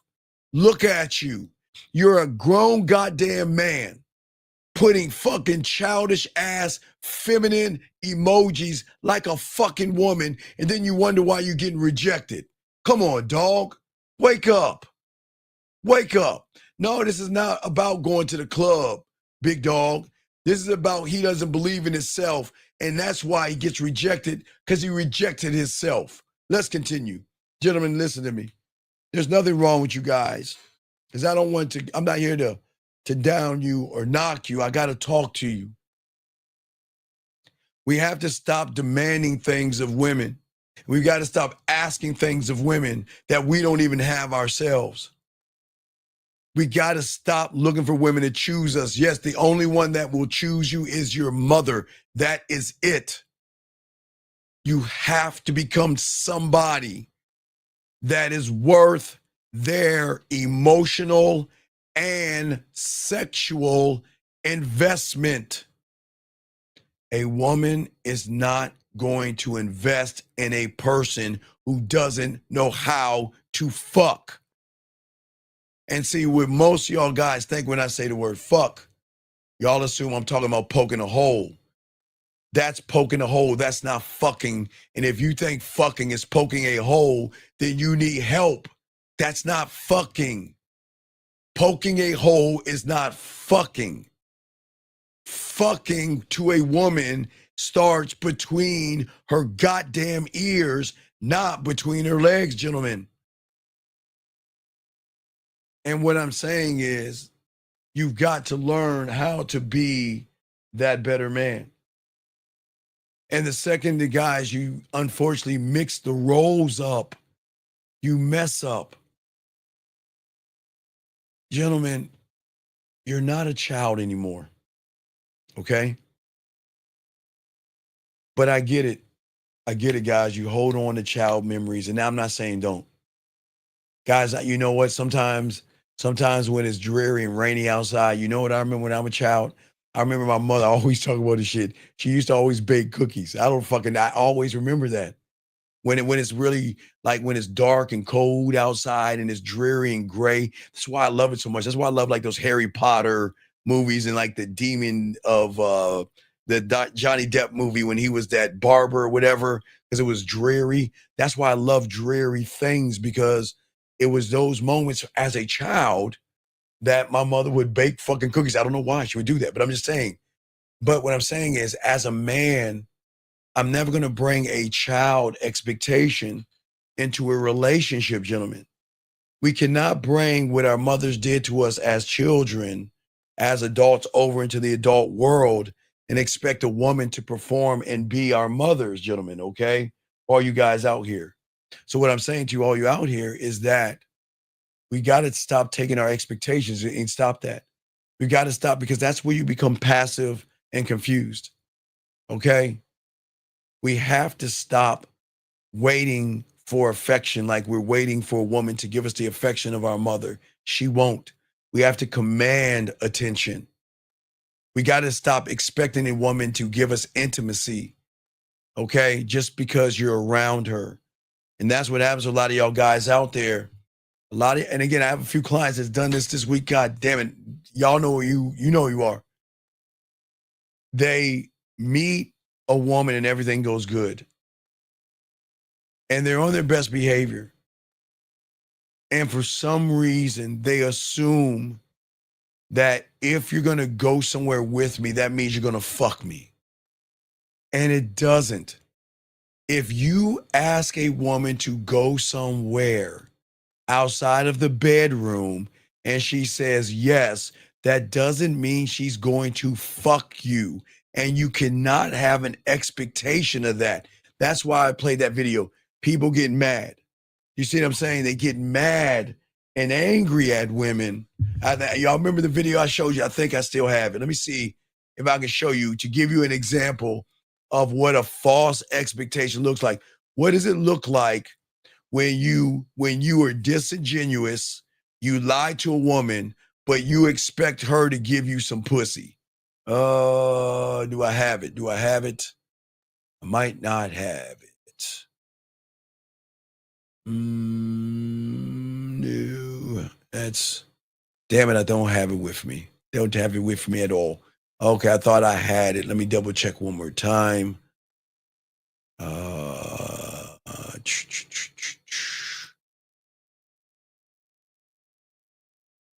right. No, I thought I had it. I don't.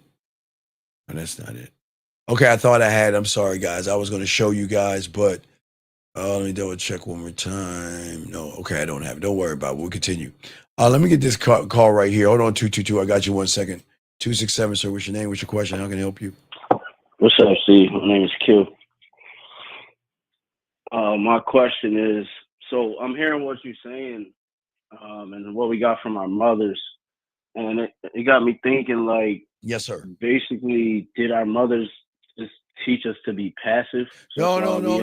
Waiting for shit. Your mother loved you so much she wanted to protect you, Right. and your mother not only wanted to protect you, she put you in a proper position. Not only mom but dad too, because I don't want to disregard fathers out there, but your parents, whether your mom or your dad, okay, what they did is that they put you in a prime position so you can pay your bills. That was their only job, and push and put and indoctrinate you with a religion, and put you in a mindset of a go-getter or somebody lazy, or put you in a position to love people, respect people, or be racist towards people. So that's what some parents did. Not all parents, but everybody has been shown something different. But she didn't do anything wrong. Mothers don't do anything wrong. They only know how to be a mother. That's it. So that means that right now, how old are you, big guy? How old are you? 33. That means right now, if you wanted to right now, you could call your mom and say, Mom, I need a place to stay. And she, oh, come home. And you can say, and you can say, Mom, and she say, you know what? I can make your breakfast. Right, I'll make your bread. And I'll cut your pancakes like the little dinosaur. Right, exactly. Yeah. Exactly. You see what I'm saying? You see what I'm saying? So why do we? How does I get all that? But like, how is that getting carried into like? Well, because okay. How we? Because you took snapshots of the love that your mother had for you, right? Yeah. And you took that and carried over into the foundation of how you feel women should be. See, you see, remember, mom wasn't supposed to teach you about the dynamics of sex and meeting women or anything. Because your woman is still on the woman's side. She's still a woman at the end of the day. So she is not going to teach you not to buy dinners and not to open doors and all that other shit. So what happened with you young men is that you're in the wrong reality still, because you have created a loop in your head of assumptions that creates a loop of false hopes and rejections. And that loop never ends. But what happened, Q, is that in that loop, you did the next symptom is that you became thirsty, needy, and desperate in the loop that you're in. You see what I'm saying? I do. Yes, I do. So, but go ahead, I'm listening. I noticed that like if I just go out, do what I'm supposed to do, my 1, 2, 3, and I'm not work macking. Wait, time out. Tony, excuse me 1 second. Tony, I know you're new here. Please shut the fuck up. This is not about your fucking dad and not about your goddamn mom. Hold on a second, Q. You sitting here talking about if some of us had beta dads. No, listen, sir. Your parents are your fucking parents. Their job is to make sure that you know how to put a roof over your head. They know how to put money in the bank, manage your money, and pay your fucking bills. That's all they're supposed to teach you. So you can't pin this shit on your father. You chose to be the motherfucker you are. Don't sit there and blame your parents. This shit is on you. So you gonna know how to be a rooster. See, you're in your femininity. You want to lash out at people that had you and loved you, cared for you, put a roof over your head, fed your punk ass, put clothes on your bitch ass back, and then you want to bitch about them.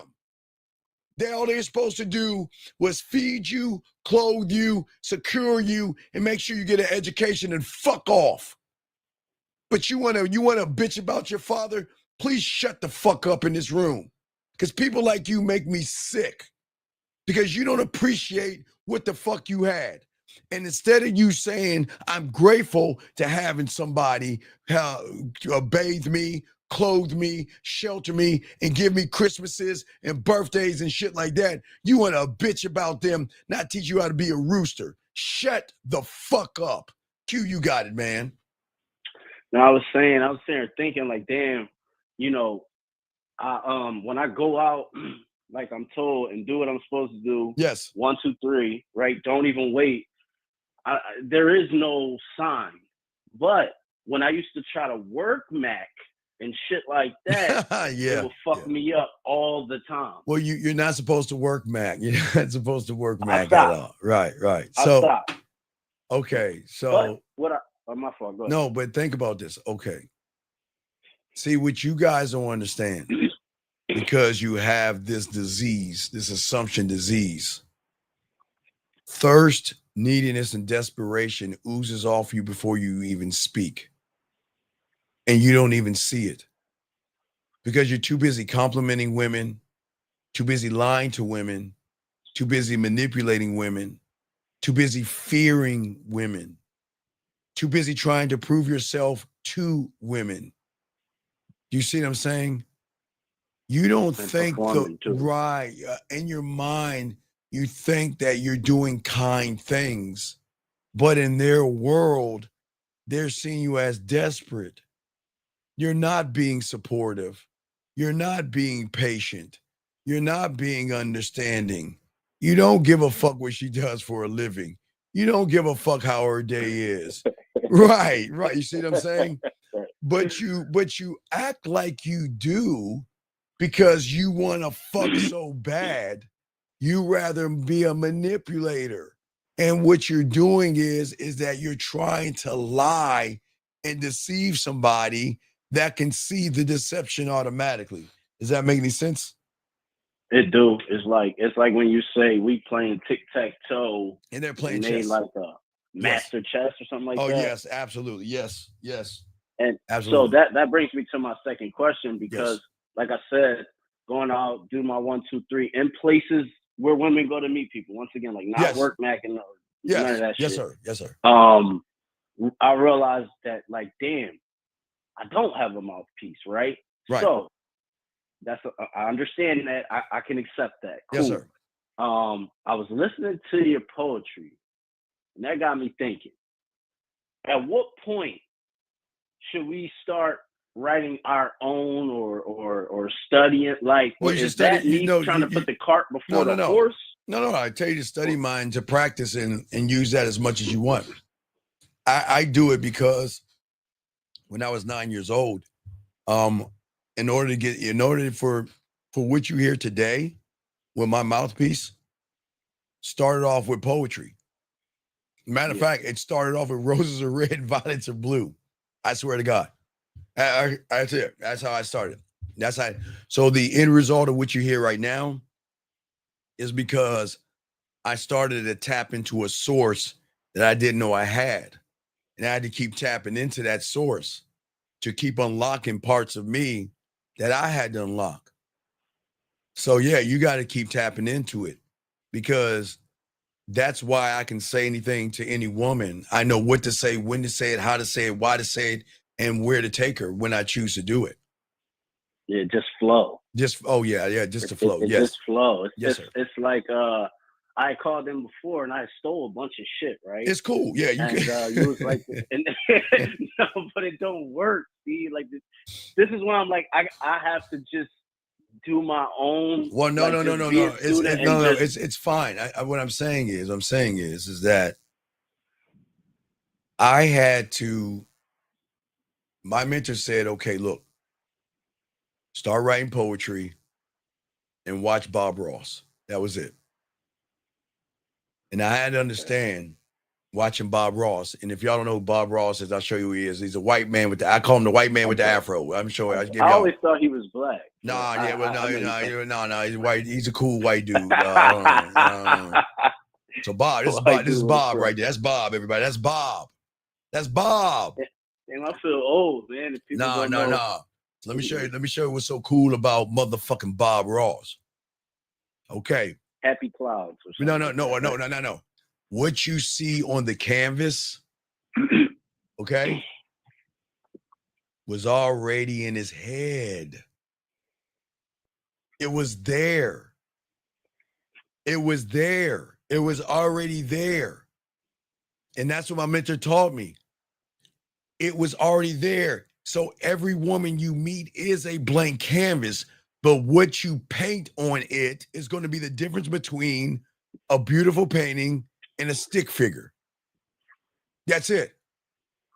So I had to learn me and learn who I was and the depth and range of how I talk to women and things like that. You see what I'm saying? Yeah, learn your fingerprint. Right, because everything like Bob, okay, remember, you see Bob Ross's paintings, that's the end result. But I had to learn the game. You're saying develop a mouthpiece, teach it. No. 8695. Emotional perfect pitch has nothing to do with us. Sexual perfect pitch, which we'll be teaching in this school, has to do with us. Emotional perfect pitch has to do with women. Sexual perfect pitch has to do with us. But what I'm saying is that just like Bob, I had to learn my mouthpiece, and I had to learn that when I'm talking to a woman, she's a blank canvas to me. And I'm going to paint things that she's not used to. And without trying to get her pussy. You see what I'm saying? That's the not used to. Yeah. Because every guy is trying to paint on that canvas, but they're not painting to be painters. They're painting for something behind that canvas. They're trying to get that like ass. A motive. Right. Like a motive. Right. Yeah. And the motive, you cannot have motive in this game. Because motive is the thing that makes you desperate, weird, and thirsty. Because you don't need pickup lines. You see what I'm saying? You don't need better cologne. Okay, you don't need That's funny, man. No, you just need to rewrite the code. That's it. You just got to rewrite. You just got to rewrite as a student of the game. You got to rewrite the code that you're in right now, because the code that you're in right now is safety. It's not the unknown. But you got a cue. Yeah, and that just made me think about like having a motive, having expectations. Like that's what I'm used to too, you know. And I realized that just by going out and talking to women, you know, like I have a whole lot of expectations in here. Well, no. Again, I tell you guys, that's one thing I don't have. The only expectation I have, Q, is that I'm just going to introduce a woman to my dick. That's it. Yeah. And when I talk to a woman, the only expectation I have is to invite her into my kingdom to be selected. Well, out the doors of it. I invite her to be selected, and that's it. Yeah. I'm not running behind pussy. I just don't know how. You know, when I first heard you say that, and no Diddy, but like to do a video or a class on like what you mean by, hey, introduce them to our dick, no Diddy. You get what I'm saying? Because I was like taking that literally, and it almost felt performative when I went out, you know, to the club and stuff like that. It almost felt like I was performing. Right. You know, it no matter what they were saying or whatever, I just kind of felt weird, if that makes sense. Well, no, it's going to feel weird because what I'm trying to do for all you young men out there is I'm trying to put you back in the water. All your life, you're a fish trying to climb a mountain. I'm trying to put you back into the water. That's why it's going to feel weird. Because in the water, you're going to have freedom unlike anything you ever had before. You're just flopping around trying to flop your ass up a mountain. Yeah, I get that. Okay, I get that. All right. You answered my question. So I can work on my poetry now. Right. Oh yeah. You can work on it. Take the poetry. Work on it now. You can utilize my poetry. Study it. Write your own. It's fine. But I have no problem regurgitating. No. That kind of is the problem sometimes. No. Here is the key to it though. What's that? It's not about writing it. It's about going up on that stage on poetry night and reciting it. That's what it's about. Holy shit. Oh no, holy shit. Holy No. shit. No. You just changed the game. No, listen to me. Okay. Listen to me. Let me tell you something. I don't think y'all understand. I don't think y'all understand the water hole of the poetry club. Now, I always tell you, Q, please go to a poetry club in your by a college or anything like that. The women in there are from 19 all the way up to 40 and 50 years old. They dress like they're in a club, and they sit in groups of women, and they're there for mental and sexual stimulation. And who's ever up on that stage and you talking that shit and you do it the right way, Q, when you sit down, the waitress is going to come over and say, hey, here's a drink, sir, from that group of women over there. I'm telling you, y'all don't even see it. It's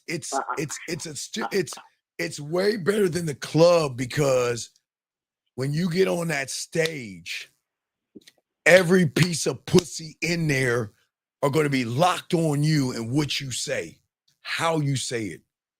They're going to listen, sexually, tone, rhythm, pace. Those are things that's going to go beyond what you can articulate and understand. But when they're feeling your tone, your rhythm, and your pace, and you out there talking that shit, and you look at one of them women say, you know what? I just say, hey, my name is Q. And ladies, you know what? Tonight, I was going to do all you ladies a favor and seduce all you women out here. But you know what? You see that one right there? Can you put the light on that one? Yeah, you. This is for you. Shit. And ladies, don't get jealous of me because there's more of me to go around. I'm just fucking going to seduce her with this. And then you say all that shit, walk away. The women going to melt. Dominance, decisiveness, clear, concise, transparent, central if you want to do a central poem, romantic if you want to do one. You can do exotic, erotic. You can do whatever you want on stage. And the women are going to fucking melt, because what they're there for is stimulation that they don't get from the outside world. So when you do that and you sit down, women are going to come up to you and say, oh my God, that was a beautiful poem. Right there, you got them. You just any, mini, miny, mo, whichever one you want to talk to, because they over there to talk to you. Women are going to bring you drinks and everything. Waitress is going to tap you on the shoulder. She say, hey, do you have a moment, Q? There's like 3 women over there at that stereo over there. They want to speak to you. Can you go over there for a second? Hey, ladies, how you doing? Oh, we just wanted to say you were, and then hey, any, mini, miny, mo. I'm telling you, most people don't see the game because nobody teaches the game like we do. Because everybody thinks you just have to go to a bar, the office, or a fucking gym. I'm saying when you go to when you learn the poetry and you get on stage, dog, you know how cold it was? I would I heard some of it. Yeah, no, I would put music. Well, I always put music behind my shit. And that'll fuck them up. And I would go off the stage into the crowd. I'll grab a woman's hand and bring her up on stage and like fuck them up. I would do so much shit. They love that shit. Ice cold. Because I'm ice cold. Right. That's what I'm saying. Yeah, that's what I'm saying. That's a way better environment too, though, at times than the club be loud as shit. No, right, because they're silent, because every word you're saying is not going to fall on deaf ear. It's going to hit them a certain way. So if you spitting that shit to them, some of them are thinking, damn, if he's fucking me, will he say that shit in my ear while he's fucking the shit out of me? While he's pulling my hair. Was fucking them, right. You know what I mean? Like mentally. Like, you know what I mean? Exactly. And that's why they're in there. But I always tell guys, if you don't believe me, go to any poetry club. Just walk in there and look. You're going to see women dressing up really nice, sitting down. And then when it's time to do the poem, everybody gets quiet and they watch. And I'm a seductive motherfucker, so cute. I'm talking about fucking. Look, what do I want to do something smooth, sensual, sexy, romantic, nasty, kinky, freaky, naughty. I have so many choices, but when I get done, I just sit down. Now, you know, I don't drink hard liquor or anything like that. And when the waitress brings something, but I'll take the napkin. She'll say, here, this is for you. There'll be a number with a lip print on it. And she's like, who's that from? Then I say, and I hold the napkin up. And I'm like, and I point at her and say, all right. I guess I get at you. Or I go over there and talk to her. It's so many ways. You got them asking you questions. You can just turn it and direct it, to wherever you want it to go. Because I become dangerous because they know I can get pussy because my mouthpiece, I'm literally fucking them without fucking them at all. See, that's the thing my mentor always told me. The most dangerous motherfucker is the one. Okay, so I really can't. Remember, I've always said, I can't like talk about the things we did when we were kids because in the world today it's unacceptable. I can't talk about hide and go seek, hide and go get it. I can't talk about truth or dare and all the nasty shit we did in the closets and stuff. I can't discuss my childhood because life is different. But I can tell you what my mentor did. I won't tell you everything he did and how it happened, but I just tell you this. He showed me the power of the mouthpiece. Okay, you've seen Friday, right? Of course. Okay, so you know Miss Parker, right? So our neighborhood had not a Miss Parker, an older woman, but a younger college chick. And he was like, let me show you the power of the mouthpiece. I'm gonna tell you, he made us, we watched, but there wasn't sex. He sat on the bed, had the music playing, lights dim. And all he did is kept his clothes on the whole time and was in her ear. That because he wanted to show me that if you get your mouthpiece together and learn this game, this is how it's gonna be. So he was in her ear the whole time, making her take her clothes off, making her touch herself. And he didn't take any clothes off. Hey, look, and didn't even fuck her when she wanted to fuck. He made her just put her clothes back on. But he was just playing with his food. That's what we call it. We play with our food sometimes. Sometimes I do that, get a girl and a woman go back there or when I mess with older ones, get them to my crib, mess around with them and just, I don't feel like fucking today. Or, like I told you, King's Dominion, like my prom. I could have fucked on my prom, but I was fucking so much. I was like, I'll go to King's Dominion and go back and then I'll pull my guidance counselor's daughter who was in college and shit. So it's that fuck them up though. Oh yeah. You're not thirsty at all. No. Exactly. That's what I try to tell all these young men out here, that if they just change their interpretation of being desperate, needy, and thirsty, then everything's going to change. But it's hard to explain to young men that want pussy so bad to stop making it about pussy. It's hard because I don't want to shame them. Right? No, hold on. I got you. I don't want to shame them. Okay. You see what I'm saying? No, for sure. All right. For sure. When you just talking about the mouthpiece though, that takes my mind to that bring it back to me. You know what I mean? Like it's like not even about sex at all at this point, just even trying to master that shit. Well, yeah, well, that's what I'm saying. I just I love at the end of the day that I know that I can make a woman's pussy wet without touching her. I got a great set of skills that even with my imagination, they can't even. It's weird when you make them a masturbation audio. No one's ever heard of that before. You see what I'm saying? Yeah. It's hella creative. Oh, you fucking right. It's hella creative. Just like Sex-O-Ween, hella creative. Just like the Easter game, hella creative. So I even lights in the shower. The lights in the shower, right? Hella creative. Wine above my bed. They see the things that nobody's teaching. You know what I'm saying? That's what makes me. Because this is the thing. Like for instance, not only that. Let me show you part of the creative. Like your sexual, not this Bob Ross, but even a refrigerator in your bedroom. Yeah, most people don't tell you that. You should have a little tiny refrigerator in your bedroom. Why? Because you should have fruit, you should have whipped cream, and you should have fucking chocolate in there. And then on top of that, you have your lotions and stuff. above my bed, like I say, I have the artwork. I show you how to do the artwork and all that stuff. It show women how deep I can be with them, you know, even to a point where I tell y'all, no one's teaching you. You go to Amazon and get diamond ice cubes. How you think that's gonna fuck a woman up? And then if you're really arrogant, you can have ice cubes with your fucking logo on that shit, dog. I'm dead serious. You gotta realize ice cubes that, and people don't understand. You see what I'm saying? Even if, like I told you, it's cold outside, right? Right? Yeah. Right. So even I told you, nobody with game is telling y'all. Even I say, look, what happens if her favorite color is pink or green or purple or yellow? Man, what happens if she at my house and we setting that mood up and I change the fireplace to her favorite color? You understand just those little things. See, everybody thinks it's about big dinners and trying to impress.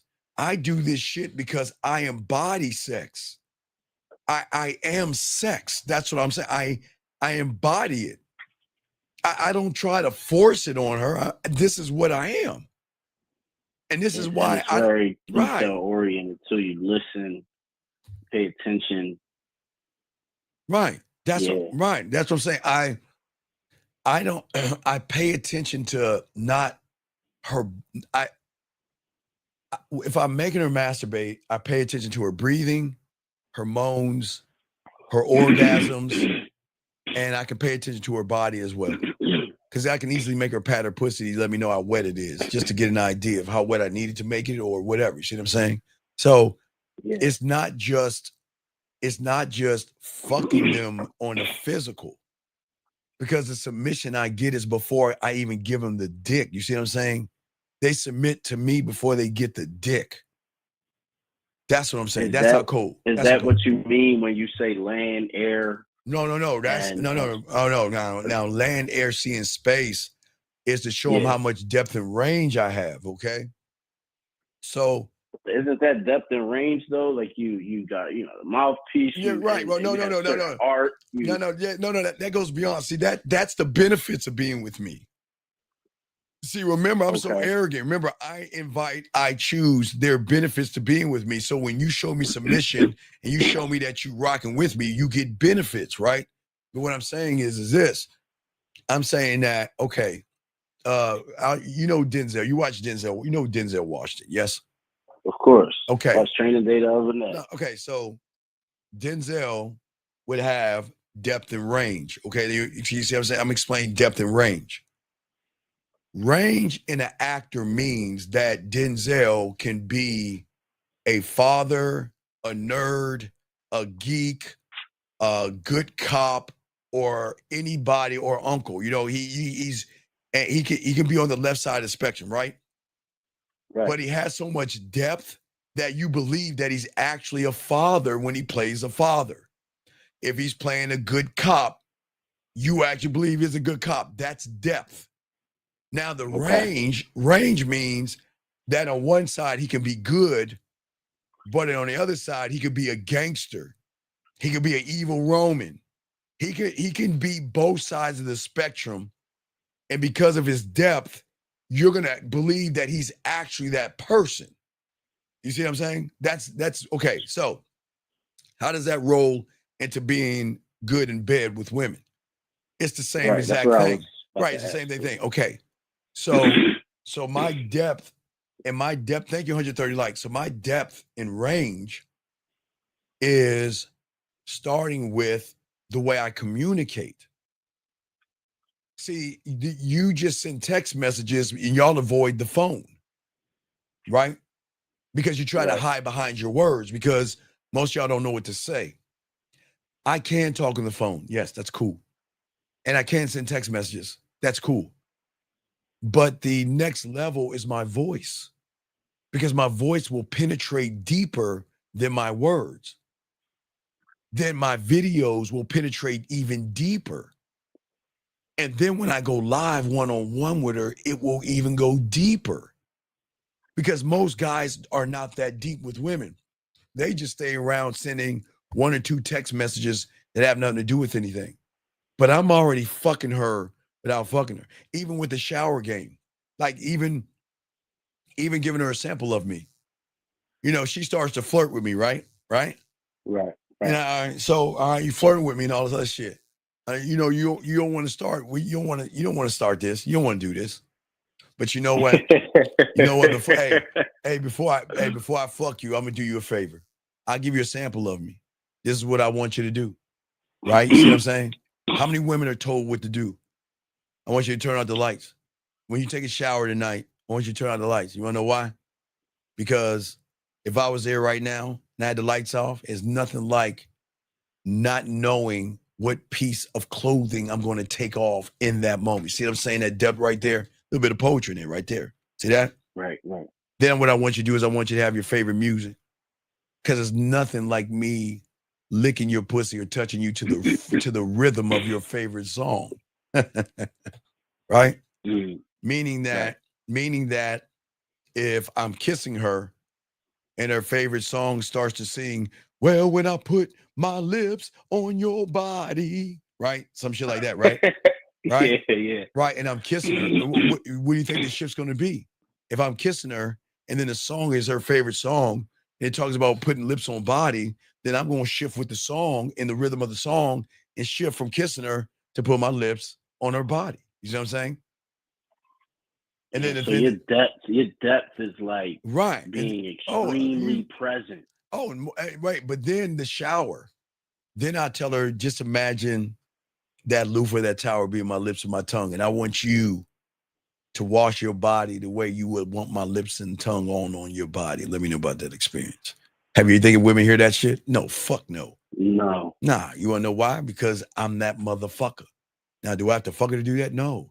But she's going to know she's fucking with, she's going to realize why I'm so goddamn arrogant, cocky, conceited, narcissistic to some, selfish, and all about me. And she starts to understand that. She realizes that I'm that motherfucker. Damn, you just broke it down crazy. But even breaking it down, okay, what if now watch, we'll give a quick breakdown, I'll give you one more. So let me show you how deep the breakdown is, and I'll show you more when we open up the school. But all right, are you looking at the screen right now? Yeah. All right, look at the screen real quick. Look at that. So look at that breakdown. Y'all don't even think that deep. Y'all just look at touching her fucking leg and sliding it north to touch her pussy. But look at all these undiscovered places that y'all don't even touch or bother with, to the point of even breaking down her goddamn foot. Do you see what I'm saying? Yeah. That's what I'm saying. She get pleasure from all over the body. Oh my God, come on, dog. That's why I'm that motherfucker. But see, people don't understand the game. And you see what I'm saying? They don't understand guys who know what they're doing. And this is all while she's playing with her pussy. I don't need to be with her to guide her. Because the last thing, and those that know that know, hey, if you know, ladies, right?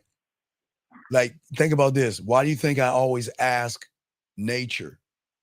Why do I always tell me rain, ocean, thunderstorm, force? Wait, it's nature, rain, thunderstorm, ocean. There you go.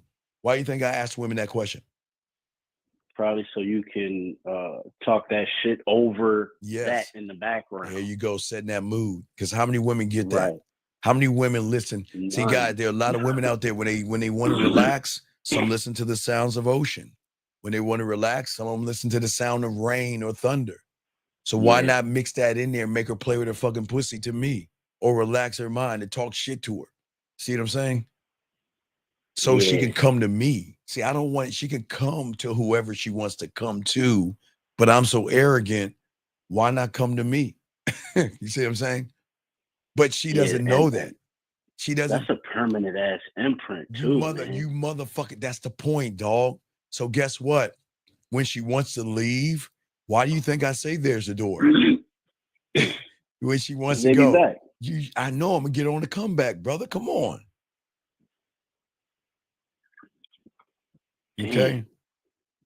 So what's the air and space? Or did I miss that? No, okay. So land is texting. Okay. C is voice messages. Air video, space live. Meaning that going live with her is saying that, you know what I want to do tonight? I want to watch you. Hey, listen, I just want to watch you wash your body. And I add some poetry to it. You ready?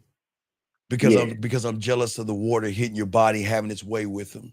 From the moment the body leaves that faucet and hits your body, it gets to have its way with you, starting from your shoulder and zig and zagging all through your body. And I'm jealous of the raindrops, so I want to see what the experience is like. I just came up with that off the top of my head. But no, what I'm saying is, no. Yeah. No, that was fire. That was fire. No, but what I'm saying is that I could say that to her. And I just, and no, watch this. See, people don't understand this sensuality in just little things. See, y'all wanted to open her butt cheeks up or spread her legs and jam something in her pussy. You don't want, that's not sex. Sex is her taking that shower and looking at you, looking at her. Like you're a voyeur. Like you're a guy looking through the window, knowing you shouldn't be looking through the window. You see what I'm saying? And she knows you're there. So watch me wash my body. Watch me take my hand and get every nook and cranny of my body. And some of them, when they have glass things, they'll press their nipples up against the wall, or they do all that fun shit. But I'm just saying that most women don't experience that with people. Because the moment a woman brings it up to somebody, they're gonna be like, why would I do that? Why would I want to watch you take a shower? That's weird. No, well, to me, it's not. To me, it's another connection. You see what I'm saying? It's another connection. Damn. All right. Damn. I appreciate that, man. I just got a lot out of this. Yeah. I appreciate the call. No, it's all good. I'm definitely going in on the poetry, and I'm listen to a lot more of your stuff. Yeah. I'm try not no, dog. I don't give a fuck. Steal it and just get your ass on stage. I just want you to taste it, dog. That's what I keep trying to tell you guys. You gotta see it. I can't. It's the best. Dude. Can I ask this last question? Sure. I don't want to hold up the class. Sure. Was it your mentor that prompted you to go on stage, or was that just you that said, No, he said, in order for you to perfect this, you got to be able to know it, to write it, and perform it. Because when you get hold of that pussy, that's a performance beyond the fucking performance. See, you got to be able to talk that shit while she's playing with her pussy. You got to be able to talk that shit while you're fucking stroking, eating, touching, or whatever the fuck you're doing to her. You got to be in her ear talking that shit. Making her come while she comes and making her wet while she's becoming wet. Most guys are this. Whose pussy? I want to back up real quick, Steve. Yeah. You gotta be able to walk up to, like, a lot of times when they go out, they stay in groups. You gotta be able to walk up to like a group of 3, 4. No, because that's nature. That's a Discovery Channel 101. My mentor taught me. Hey, you gotta separate from the herd. I'll dive into the group of women, introduce myself to all of them, figure out who the alpha female is first, introduce myself to her first. I'll look at, as I say hello to the group of women, I look at the alpha female, because I got to pay homage to her. There are rules to this. Pay homage to the alpha female, then she won't walk away, and then the herd leaves. So pay homage to the alpha female, then work my way down to the one I want to talk to and ask her, can I have a word with her? Bring her to the side, go ahead, put my bid in, bring her back to the group, tell all the ladies, thank you for your time, and I'll see you later, pointing at her, and roll the fuck out. My work is done. My work is done. Okay. See what I'm saying? Okay. Yeah, I got you. Yeah. So I expect the group. Yeah, I don't give a fuck how many women. Because do you understand when you're doing a poetry and there's 7 women that is digging you, and then you go over to that table and those women are giggling, smiling, blushing, and whispering, and then guess what? You get to pick. You get to pick. You get to pick the one you want, because they all want you, but you get to pick. You get to pick.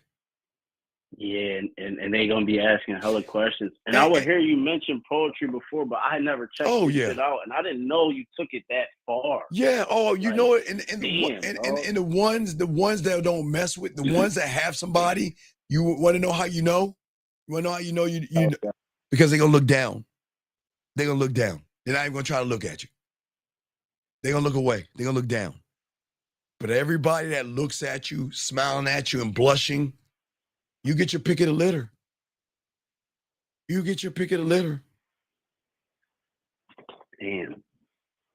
All right. So also the poetry is going to be in December. Remember, I'll start you preparing you for December for the 4th of July, because we got to start running game on the women at our jobs. Not to fuck the women at our jobs, but every woman has access to pussy that you haven't hit yet. Every woman does. Wait a minute. Oh, but we're not supposed to work, Mac. No, this isn't work macking. This is you being a cordial employee to the woman and saying, hey, what y'all getting into this weekend? And Okay. And those women gonna say, because y'all don't understand. Women nowadays do this thing called game night on Friday and Saturday. You know what game night is? Yeah. It's the stupidest shit known to man, but they do that stupid shit. You know what game night is? A group of their friends get together and they play Part Cheesy, Pictionary, or some stupid shit. I don't give a fuck what they're doing. But these are the same for humanity and shit. But no, these are the same ones that get together on the 4th of July as well.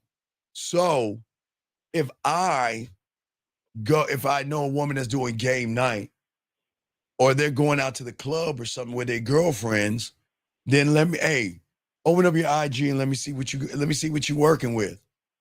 Oh, okay. That one right there. Let her know I'm gonna talk to her first. Keep going. Keep swipe. Oh, okay. Look, after you're done talking to that one, you let this one know I'm gonna talk. You see, I'm gonna talk shit. And she's gonna, remember, women trust their friends before anything. So she's going to revere my virus. She's going to take my virus over for free to her friends. Hey, there's this guy at work. That was asking about you. Oh, tell me about him. But hey, big dog, one more piece of game before I let you go. How can she tell her friends about you? You know how you do that? How is that? All right. So in the game, the office is like high school. It's all cliques. Okay? Yeah. So the clique I'm looking for is the after hours clique. Happy hour. Why the happy hour? Because all those little fuckers are going to a place to eat and complain and shit. That's all they do. And guess what's going to else be in that motherfucker? Other women from other companies, right? Yeah. So all I got to do is Clark Kent my ass in with the group. And then when I get there, go ahead and rip open my Superman suit, go over there and talk to the women, dance with the women, flirt with the women, kiss on women, leave with a woman. And guess what they're going to do like in high school? When they get to work the next day, who do you think they're going to be talking about to all the other women? You. Wait a second. You talking about Q? Wait. You talking about Q? No, Q ain't that way. Not Q. No. Wait a second. You're telling me Quiet Q from the job? He was doing what with women? Girl, you should have seen Q. Q was over there talking to all the women, making them laugh, whispering in their ear, and he took one home. No, not Q. And then you walking around like Clark Kent. Hey, good morning, ladies. Oh, Q, hey, Q, I heard about you. Q. What you talking about? But guess what? That's what they bring to their girlfriends. See what I'm saying? Yeah. See, it's levels of game here. You see what I'm saying? It's all poetry. It's all rhythm, tone, and pace, brother. It's all poetry, man. I think I can see how that correlates, but this is like you say, just the crumb on the crumb. Yeah, I saw that. Yeah. I use that a lot. Yeah, no, and it's good, but no, I want you, please, just take my poetry. Write one. I don't give a fuck. Take the poem. Take it. Please write that bitch down. Find I a will. poetry slam or something that is near a college. Because see, y'all guys, listen, the women are nasty as fuck in their freshman year, sophomore, junior. Women like to be nasty and shit. But Yeah. they're all not just going to the club.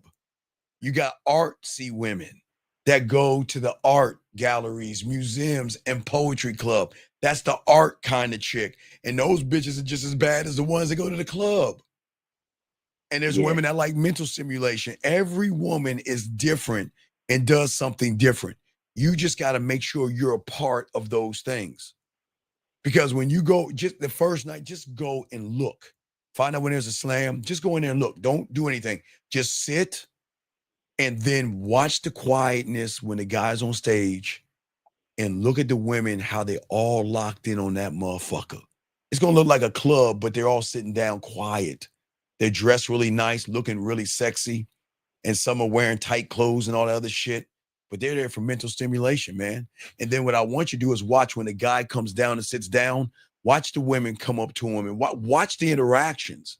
So again, this is why I always tell guys, you can do that, or another thing you do is nude modeling if you want to do it. If you really want to get into some swinging and group orgies and shit, start doing nude modeling, because that'll pay you about between $20 and $30 an hour. And then it's not just college women that are drawing you, painting you, and sculpting you. You're going to have women that have money and shit like that, you know what, I need a hobby or something, and I need to find some kind of a guy that, okay, let me explain something real quick, big dog, because y'all don't understand how women act. Okay. Have you heard of a Mary Kay party? A Mary Kay? Yeah, a Mary Kay. So a Mary Kay party is a cosmetic party, okay? So that means a bunch of women get together, they drink some wine, they all hanging out, and some person comes in there and shows them the latest makeup, eyeliner, blush, mascara, and stuff like that. So that's a Mary Kay party. Okay. So that person going there saying, this is the new thing, give them samples and all that shit. They drink wine, Now there's a nasty side that y'all don't know about. There's a Mary Kay party on the front end, but then there are sex parties where the person has a suitcase of dildos, butt plugs, and everything that is up and new that they can play with their pussy to. And those women will go to these kind of artsy things, stripping, nude art things. And they'll say, hey, here's my card, call me. And say, I know you do nude modeling. Hey, we got an event, and I would love for you to be a nude statue. Just stand there naked, holding a tray of hors d'oeuvres, while women may grab your hors d'oeuvres, grab your dick, suck your dick, or whatever they do to you. You got to sit still like you're a statue. They will hire you like that. No, y'all don't understand. Y'all don't understand people with money and people. You don't understand how people operate. People do crazy shit all the time. Matter of fact, have you ever seen a movie called The Losers? It's like an action show called The Losers with the dude that played Negan. And in that action show, the guy, he had women statues that were actual women. It's the same thing. They're just showing you the women's side, but the women do that when they have sex parties. So somebody comes in with this big ass thing, and this the latest dildo, this the latest thing to play with your pussy, the latest butt plug, and all this other stuff. Women are drinking wine, and then there's a bunch of nude guys just standing still, holding trays of hors d'oeuvres, not even moving. And I can't tell you why I know that, but I just please understand. Just understand, I know about some of this stuff. I'm just saying that there's a world out there that you don't know about because y'all are too busy running behind pussy and not creating things. Because when again, y'all don't get it. So 513 with Ebis Earl. Well, 513, right. Just Martz That show. You saw. You remember the guy, the bad guy who had the umbrella over his head? He had statue women, but they do the same thing in real life. So I just want to let you know. It's called The Losers. But no, it's just a scene in there. I just want y'all to know that guy had women statues around him, but they weren't. I think they were or okay. You remember Harold and Kumar? Did you ever see Harold and Kumar escape from Guantanamo Bay? Yeah. Okay, you remember the party they had? Their party wasn't a topless party. What was their party? Their party was a bottomless party. Yeah, pants. See, and y'all think I'm crazy. Listen, everything that is in there, y'all don't understand, happens quietly in your neighborhoods and around you, and you don't know about. So, okay, if there are bottomless parties out there and topless parties out there, you don't think they'll hire you to be a naked motherfucker holding a tray of hors d'oeuvres while women suck your dick, play with your balls, and eat some food and shit? Hell yeah. So I'm just letting you know. So it gets deep out there, dog. So I don't want you to drown. All right. No. Hey, Jillian. Jillian says they call black card parties. No. Jillian. See, Jillian, you know what I'm talking about. So Jillian. All right, young man, let me show you something real quick. I'm gonna give you one more thing. Jillian, Jillian, fuck it. That's my girl. You know what I'm talking about. So check this out. See, Jillian knows what I'm talking about. So when you go to the grocery store, right? Every time you go to the grocery store, you know there's a bulletin board somewhere in the entrance or the extra grocery store, right? What do you think is on that bulletin board? Bulletin board. Yeah, the bulletin board. Yeah, they have babysitting. They okay, shit. Yeah, right. They have babysitting, basketball signups, football signups, baseball signups, or soccer signups, right? Right. But if somewhere on that bulletin board, well, out here, I just say out here, they've got bunco party.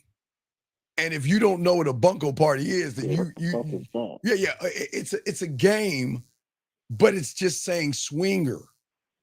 It's like bunco party Saturday at this place, but it's only there for those like what Jillian's saying about the black card parties, right? Right. You only going to see it if you're a part of it. Which means every day that you guys walk around, you don't see the signs because they're everywhere, but they're only there to be seen for those that are in these secret societies. Remember, this world is built on secret societies, not just our forefathers in secret societies, not just the Illuminati and all that shit or the skulls. They're swinger societies. They're group sex societies. They're trains and dogging and DPs and fuck my wife. There are tons of them, but you got to learn how to be a part of that world. And there are things going on that y'all don't know about, but I don't want to get too much into that. I do definitely want to get too much in that, but hey, dark underworld. Hey, if you know, you know. You see what I'm saying? If you know, you know. But I won't get in that. But anyway, I got to continue because I got an hour and a half left, but I appreciate the call, big dog. Great call, Q. I appreciate you. Hey, but Q, please, sir, take the poetry and look, just please try to go to a club and look. And then when I do a show Saturday live, you'll be able to call in and let me know what you saw. But make sure it's by a college town because those are the hotbeds, okay? Those are the hotbeds. Okay. Because not just only the college girls go, the professors, the female professors go, women go. There's going to be an array of different women sitting there. Everybody's talking. Then when that motherfucker's stage, the women are quiet and watch how all the women are locked onto that motherfucker. Watching his every move, watching his every word, looking at his package, looking at his lips, his neck, his eyes, his skin, his clothes. If he turns around, they're looking at his butt. They're doing it. Hey, if you know, you know. I'm just letting you know, Q. I'm just telling you. I'm just letting you know. All right, man. So you'll see what I'm talking about, okay, man? I will. All right, All right, Q. Uncle, I appreciate it. I Man. appreciate you more, Q. Great call, man. That was a fucking awesome call by Q, guys. Let's continue the show, gentlemen. Guys, you have a question, please ask. I want to make sure if I missed anything. Wait. He says, how do we command attention? Does that go back to interesting, being funny, assertive, and dominant? Yes. Well, no, the commanding attention is for you, but okay. Before you can command attention, 222, you've got to look at and see how bad the disease that you have. All right. So 513, if you entered a poetry slam competition, okay, what I'm saying is 513, please take any of my poetry if you like to use it, sir. You can take all my poetry, mix it, match it. I don't give a fuck. If you need help, feel free to use my poetry, okay? Please. All right. Please use my poetry, guys. And you want the link, guys, y'all post a poetry link, and boxing will kill me. I do have a brand new poem. I will do that this weekend. I will do the brand new poem this week. I got a brand new track for you guys out there. I'll put that out this weekend. But let me see if I can, hold on. Let me see if I can give you the link real quick. I got to continue the show, but okay, I'm gonna give you the link. Here's the link to the poetry. But guys, I will have a brand new track. I should have a brand new track this weekend. I promise I'll have it out for you guys, out for all my poetry aficionados. But go ahead and steal that. Go ahead. This is the poetry thing. Steal the poetry. Grab the poetry. If you're going to Poetry Slam, I don't give a fuck. Utilize it, please. It's for you guys out there. It's just to keep my mouthpiece tight. That's all. It's for me to keep and sharpen my sword. But for you guys, you can take it and utilize it. I don't care how you use it. Take it to the Poetry Slam. Use it, practice it. I don't give a fuck what you do with it. I don't care. It's for you, but it's just I gotta keep working on my mouthpiece. Gotta keep working on my mind. So I want to do everything I can for you, young man. But no, I'm not the GOAT, dog. I'm just a man. I appreciate it though. But guys, it's absolutely free. Just soak it up. Use it. I don't give a fuck if you use it on. Listen. It's for whatever you want to do. It's for you guys. I just do it to keep my mind sharp. So I got to put it out. I haven't put out another one. It's been a while. I got to put out a new one. So I will drop a new one sometime this week. Y'all have my word. I'll drop a new track for y'all. Matter of fact, I'll probably try to do it tomorrow. Okay. All right. But anyway, so let's get back to what we were saying. So to answer your question, 222, we've got to talk about the symptoms. Okay. But I just want to make sure that we understand the mom thing. Okay. Please, let's get this last part because we only have an hour and a half left. Okay. So what I'm saying, no, good. Hey, 513, good. Okay, 513. I'm just lace you with the game then. All right, you got your own shit, but let me lace you. What you got to do when you get up on that motherfucking stage, you got to look at the women, look dead in their eyes. Always shift when you're on stage. You got to shift and lock in for at least 10 seconds and then shift and lock in, okay? And you got to make sure when you get up there, I don't know what poems you got or whatever, you want to talk that shit to the women. You want to intrigue them and you want to invite them into your world and your words. But don't look down. Don't look up. Look at, you want to interact and involve yourself with the women. But anyway, let me continue, guys. Got you guys out here. Let's continue real quick. So what I was saying to you young men out here about the biggest problem that y'all have out here, women don't want to be a mother. As I said, they want to follow a man. Okay. They want to feel your power and not your pain. They want to be pulled into your world and not be led on. So we want to make sure that y'all have to stop looking at women the way that you felt how your mother loved you. Okay. And I just want to be clear on this. Your mother's love is a beautiful thing, but it is not a blueprint for relationships. It's not a model for attraction. It's not a guide for desire, okay? It is what you needed back then from your mother. That's all it is, okay? So if you're operating on that right now, please stop. Stop being emotionally locked into women that are doing things out of politeness. Stop confusing femininity with commitment. That confusion is always going to ruin and mess up the way that you see this. And thank you, 987. Glad you like the stream, brother. But that's why I don't want you guys to get devastated. I don't want you to get ghosted. I don't want you to feel betrayed by a woman. because she's giving you a friendly conversation. That's what I don't. I just say the world doesn't owe you warmth. And when it's given, it doesn't mean what you think, okay?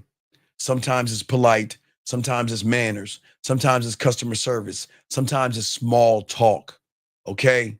You just have to learn that the way you are right now, it is not anything sexual. It is not, okay? Please understand that. Stop chasing the ghost that your mom created for you, okay? Stop dragging your childhood into manhood. You are not the son anymore. You are a builder now. You are a king. You are an emperor. You are a god right now. Build your fucking kingdom and let the woman choose. Hey, build your kingdom. Invite the woman to be chosen to enter it. You don't have to wait at the gates anymore for her to notice you, okay? When you reclaim the game, reclaim your power, you'll stop assuming and you'll stop needing every woman to be the source for love and affection because you become your own source. You have to break that mom blueprint and rewrite your own code, gentlemen, and stop repeating the same story.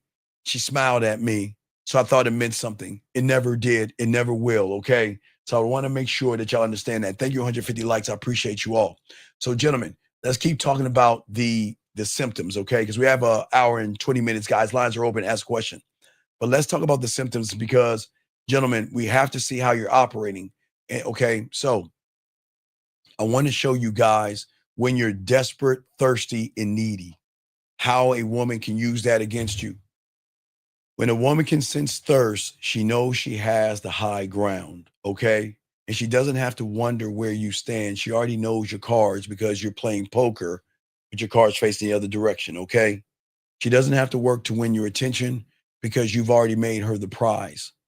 And she doesn't even have to like you because your neediness will still make you show up, pay up, and stick around, which is going to give her more pussy power.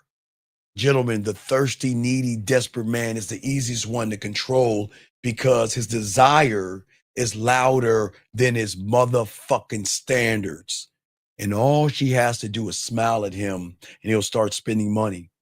She can ignore his text 2 days and say, "Hey, stranger," and he'll be right back where she wants him to be. Gentlemen, this doesn't make women bad. So I want to make sure if y'all are listening to this, this is not to make you mad at women. I'm just telling you from the disease of assumption, this is going to be the blowback, okay? She'll let you pay for dinners, okay? She'll let you run errands with you to fix her car, buy her groceries. She'll let you be the guy that she vents to, okay? She will keep you close enough to feel needed, but never enough to feel chosen, never close enough to feel that pussy. The closest that you're going to feel the heat off of her pussy is when she gives you a top titty hug or you can feel her pelvis hitting you. And that's the closest you're going to feel the heat of her pussy. So please remember, guys, you have to be careful, all right? All right?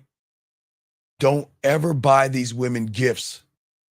Stop running behind them. Stop kissing their asses. Let's get to the third symptom.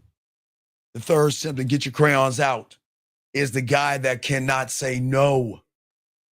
If you cannot say no to a woman and walk away from that fucking woman, you don't have any boundaries. And if you don't have any boundaries, you don't have power. Gentlemen, I'm the only guy that tells you about the 4 pigs. Guys, get your crayons out. Always remember, I told you guys that sometimes you don't see what you don't see. You don't know what you don't know. So from the surface and your reality, as I've always told you, and if you're brand new, I've always told young men, I'll do it real fast. If you're brand new here, in your world, in your reality, you only know about 3 pigs. And the problem is that those 3 pigs are very weak. The last one is a prison. When you learn the game, you will learn about what we call the 4th pig. There are 4 pigs in the story. The reality is only allowed to teach you 3 because remember, the world cannot teach you to be a dominant man because dominant men don't buy shit. Dominant men don't buy dinners, flowers, chocolates, gifts, and birthday shit for a piece of pussy. They don't. That's why they don't want you to be dominant. But that's why I tell you the fourth pig. We're the only one on the YouTube that tells you about the fourth pig. When you learn about the fourth pig is the one that is always going to make statements, okay? You are always going to send a message. Not that you're going to hurt, harm, or abuse a woman. No. You know the greatest abuse that you can do to a woman? The one that affects her so much is when you can say no, take your dick off the table, and walk the fuck away by saying, what did I teach you? It's cool. Take care. Drop the mic, burn the bridge, get your fucking stick, get on your train, go to the next town. It's that motherfucking simple. A man who can't say no isn't strong. He's not kind. He's not generous. He is complacent. He is agreeable. And a woman is going to dog walk him. Okay? Gentlemen, the world that you're in right now has always taught you that no is harsh. No is mean. No means people are going to dislike you. And no in your reality causes conflict. But here's the real deal that the world is not going to teach you. Every time you say yes, when you want to say no, you're lying. And you're betraying the man in the motherfucking mirror. And you're reinforcing the idea that your needs, your fucking time, your energy, your kingdom, your throne, and your crown come last.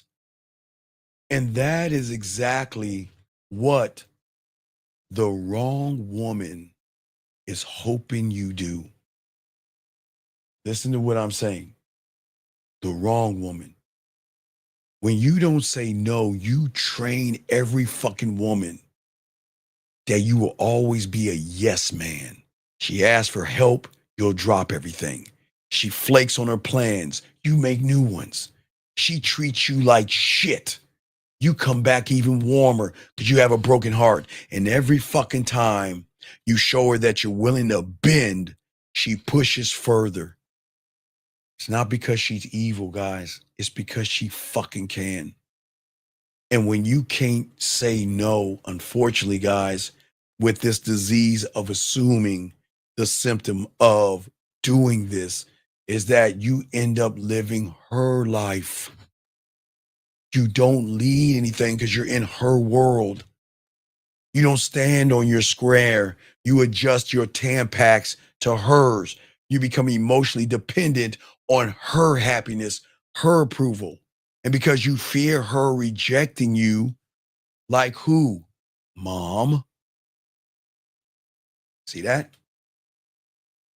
See, you don't see it. You're so afraid of her rejecting you because in your mind, like mom, like we talked about before, you think a rejection from her is like a rejection from your mom, and that's not true. And that's why you become a puppet to her, following her fucking directions, getting her pussy ass scraps of thank you and out of bullshit. Because in her world, she knows that you never fucking challenged her. You never held her accountable for her fuck ups, for her being late, for her disrespecting you, for her trying to tell you what to do. Fuck out of here. So what do?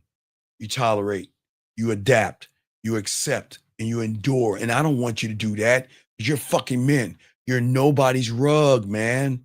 You're nobody's rug. And that is why how women use that against you when they need something from you, okay? Women don't need to manipulate a person that can't say no, gentlemen. Listen, it's very important. Very important. They don't need to manipulate you. They just need to ask because they already know your fucking answer. Gentlemen, what I tell you, one of the most powerful things on a woman is her finger, this right here. Remember I told you? It's this side of her finger right here. See that right there? The most powerful part of a woman. Y'all want to know why? Because when she's ready to ask you for something, watch what she does. Ready? It's like magic. This side of her finger. Before she asks, she does this.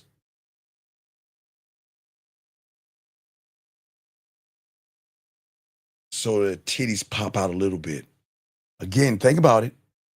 All you guys think about every woman that has asked for something, you don't know what they did before they asked. Watch this. This. And stretch it out a little bit. So a little bit of that titty can show where you be like, oh my God, she's not wearing a bra. Or she's got a kind of bra that smashes in. Some women have a little bra that smashes in where her titties, they shoot out internally. They don't flap from the outside. They pop from the inside so you can kind of see the mash to the titty. So they pull it down here. And gentlemen, what they do is then they say, can you help me with something? Yes. Can you come over and fix this? Can you pick me up? Can I stay over your place while I figure stuff out? And you don't even ask questions. You don't set boundaries. You pause and you think that this is my chance to get some pussy. So you give in and she uses you like a Tampax, bleeds all over your fucking ass and throws you and discards you. Because she knows that she can pull you anyway when she needs something fixed, when she is bored. And she knows that she can ghost you anytime because she knows when she crawls her ass back to you, you're going to be willing, ready, smiling, and hoping this time will be different. But it never is. Guys, this is why I always tell you, if you've never seen Charlie Brown, please just go to YouTube and type in Charlie Brown kicking the football. That's all. Because I don't give a fuck if it's Halloween, Charlie Brown Thanksgiving, Charlie Brown Christmas. I don't give a fuck what Charlie Brown it is.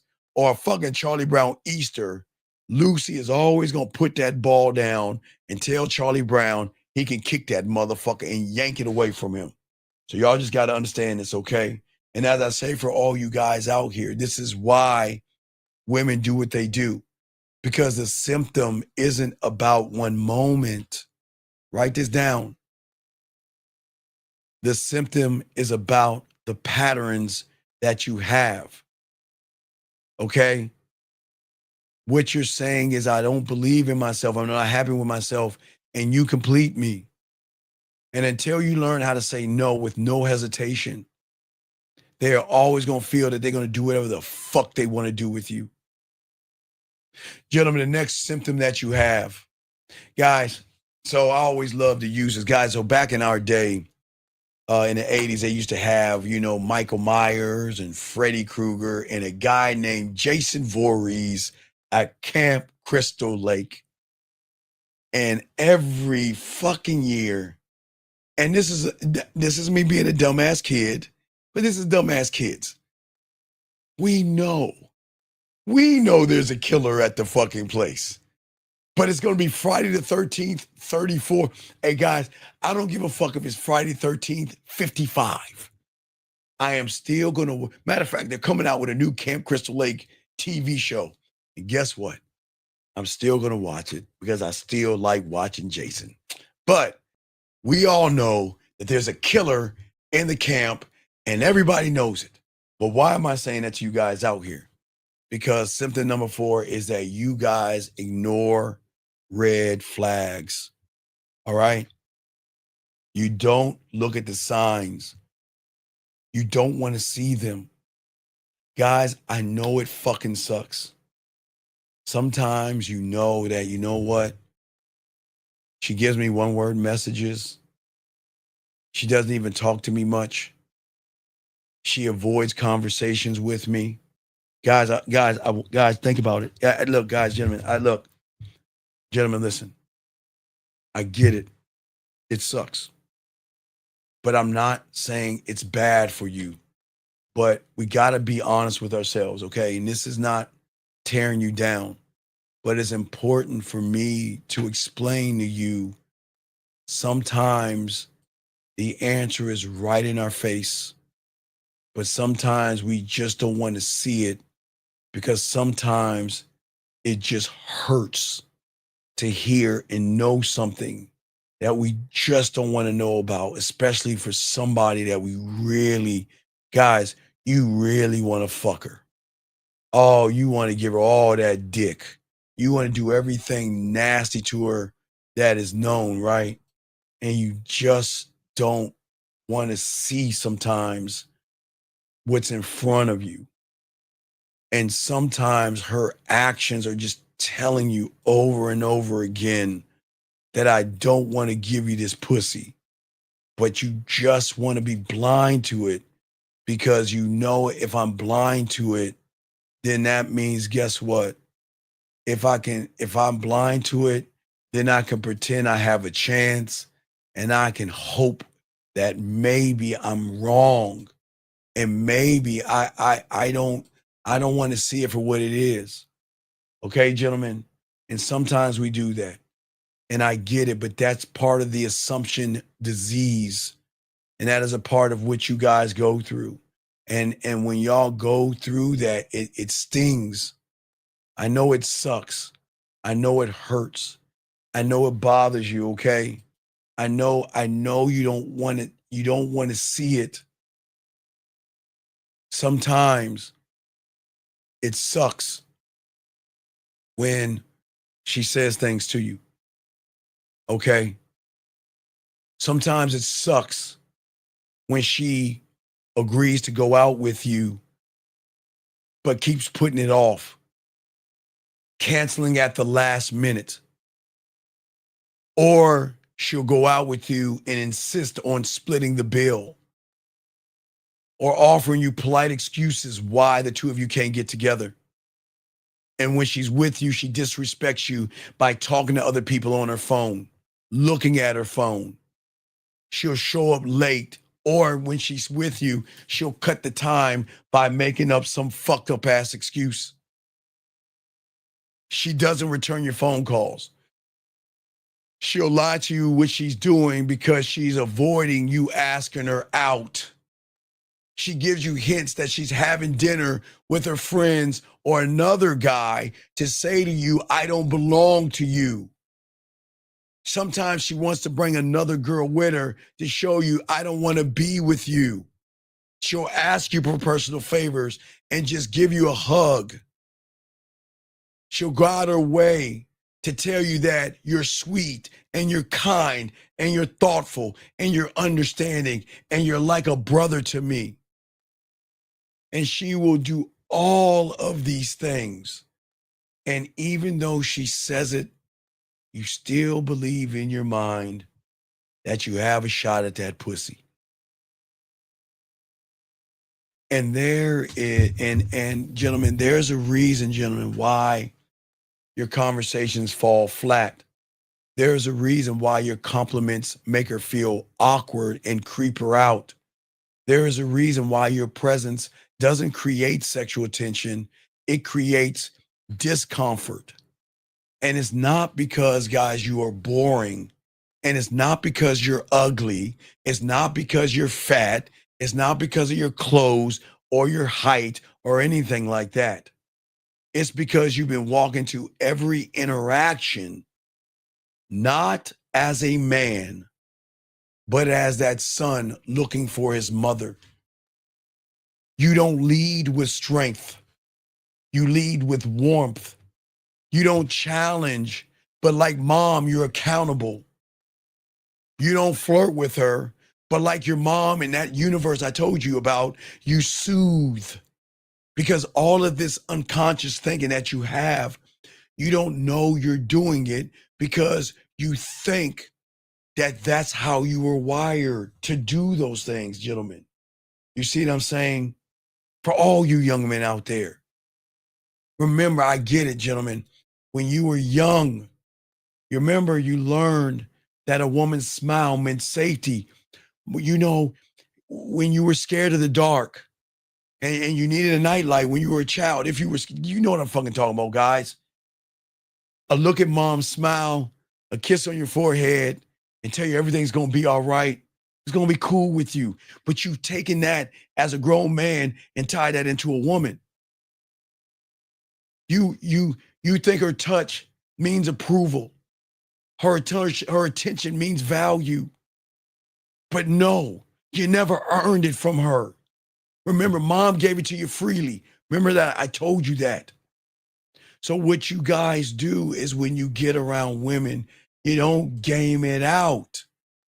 You don't game it out because it blinds you with hope. You ignore the red flags because you don't want to feel stupid. Because you have emotionally and sexually invested yourself in a woman. And because sometimes we watch a little too much porn, sometimes we expect that just because I want to fuck, she should want to fuck me. Because her ass is hanging out, she wants to fuck me. Because she has every right to wear an outfit that shows her stomach doesn't mean she wants to fuck you. And sometimes in your mind, you want that story to work so bad, you're willing to edit out the parts that threaten the fucking fantasy. Come on, guys, we're getting deep. Soak up this game. Listen to me. For many of us, we see that ass, we see those titties, right? We see that nice ass wobbling, you know, when she wearing a little thong and shit. Little ass, she's like, man, I like to see that. I like to hit that fucking ass from the back, see that shit rip her while I pull her hair and fuck the shit out of her. But we edit out the part where she says, you're like a brother to me. We edit out the part that she says, you know what, I'm just not interested. I think I want to be alone. But we edit all those parts out because in our mind, we rather protect the illusion than face the truth. So what happens is you go further into, gentlemen, the denial. You tell yourself that it's a rough patch. See, gentlemen, when you ignore the red flags, you're not being understanding. You're being emotionally careless with yourself.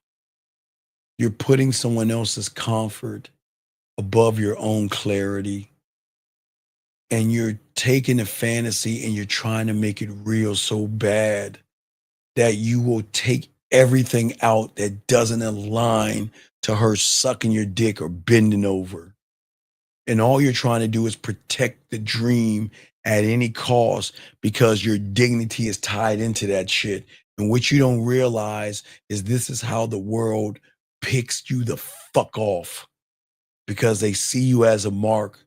Because every saleswoman and every female marketer and every woman manipulator knows exactly how to bait you because the ass and titties are the bait, but you are too busy looking at the bait and not looking at the hook that's attached to the bait. They don't show you danger. They show you ass, titties, and the idea of sex.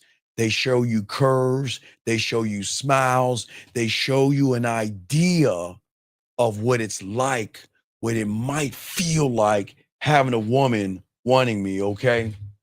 All right? Sir, please, I know you're on the spectrum. Please be quiet, sir. Listen, it's okay, buddy. Listen, it's okay. Remember I told you, just go to Spectrum Dating, buddy. I told you already, okay? All right? If she calls you friend, okay, you just got to be friendly because it's a different rule that you have when you're on the spectrum, buddy, okay? So just be friendly with her and let her know you're interested, okay, buddy? I got you. All right, but let us continue, guys. All right. What I'm saying to all you guys out here, this is how, guys, listen, please don't get mad. I'm not saying this to belittle you. I'm not saying this because you're small-minded. I'm not saying this because you're ignorant. I'm saying this because until you diagnose the problem, you are always going to have the assumption disease. because this is how they sell gym memberships. This is how they sell shoes, clothes, liquor, cars, apartments, and everything in between. This is how they sell cologne, suits, watches, lifestyles, and everything, because they wrap it in the illusion that some woman somewhere is going to want you the moment you buy that shit. You see a guy with a blonde hair, blue-eyed, flat pancake ass woman. And some of you guys like pancake ass. That's cool. I'm not knocking you. Some of you guys like these thin, straight-lined model type chicks, and that's your priority. Prerogative. That's cool. So what do? They say, hey, you want to get a woman like this? Hey, this is the pickup line you got to use. And then you're looking at that woman, you're saying, yeah, I want to give her my cock. So that means when I see a woman like that, I'm going to do the same fucking thing. I'm dead ass serious. Some of you guys like women would have fat asses and shit. And they'll say, man, you want that fat, big, round, booty ass woman? Man, look at that ass. And they go ripple, ripple, ripple, ripple, ripple. They say, hey, go ahead and lie to her like this. And then you wrap up this illusion that there is some woman somewhere in this world that is going to want you if you buy a nice Armani suit, a nice pair of shoes, shit that you can't afford, a nice outfit that you can only wear one time. Guys, when you wear clothes to go to the club, you can only wear that shit like once a month, dog. Y'all shouldn't be wearing the same outfit the same time. But anyway, I'm not gonna get on that. But anyway, what I'm saying is that everybody is trying to sell you an illusion of sex. I'm trying to sell you. You don't understand something. That's all it takes is a thick, hey guys, if you like a round ass, that's all it's gonna take. Once you see that round fat ass, oh, I'm going to buy that. Guys, for all my titty aficionados, guys that like them big ass titties, all you got to see is in double D's. Yum, yum, yum, yum, yum, milk, mommy, milk, milk, milk. I can't wait to put my dick between her titties. I'll buy that thing. But what you guys don't understand, sir, you ignore, okay? You ignore the fine print. And the fine print is simply this. You're going to ignore the cost. You're going to ignore the truth, because all you see in that reality that you shouldn't be in is maybe. All you see is possibility. All you see is hope. And there is no such thing as hope when it comes to getting pussy. She's either going to give you some pussy because she wants to fuck you, or she's going to fuck you over and say, I don't want to be with you. That's it. Because those that have diamond dick, they don't do that to us. But what I'm saying to all you guys out here that's learning this game is that they see you as prey, because most of you guys ignore the red flags. And as long as you ignore those red flags, they're going to get you guys. We're in the last hour, guys. Got a question? Please put a Q. We got y'all covered. But y'all got to listen to me. This is not to tear women down. Women are not bad. What is bad is, you know what the thing is? It's funny that you know how the mind throws you off, but you understand that you are making women the enemy and you're not looking at the source that is trying to make you make women the enemy. If you look at these red pill and manosphere motherfuckers, what do you see? You know they can't get no pussy. You know they don't have no mouthpiece. You know they can't make a woman's pussy wet. What they say? Hey, let me see if I get. No, is it? Nope, this ain't it. Hold on. Yeah. Oh, women are terrible. Women are bad. Yeah, I had a girl and I really liked her. And guess what? Well, I was in the basement with my mom and I tried to like her and I tried to get with her, but she didn't like me. Her hypergamous nature. You know, see, this is what I'm talking about. See, due to statistical numbers, you see, it's not fair. 20% of women are only going to fuck. No, wait, let me do the math. I'm doing the math wrong. Wait, 80% of us are fucked because 20 women are going to only be with 20% of the guys and 80% of us is fucked. It's not fair. And then y'all guys listen to that motherfucker knowing he couldn't make a woman's pussy wet if he threw water on that motherfucker. But because you have the disease of assumption, you're going to believe that motherfucker because you're going to feel like that motherfucker.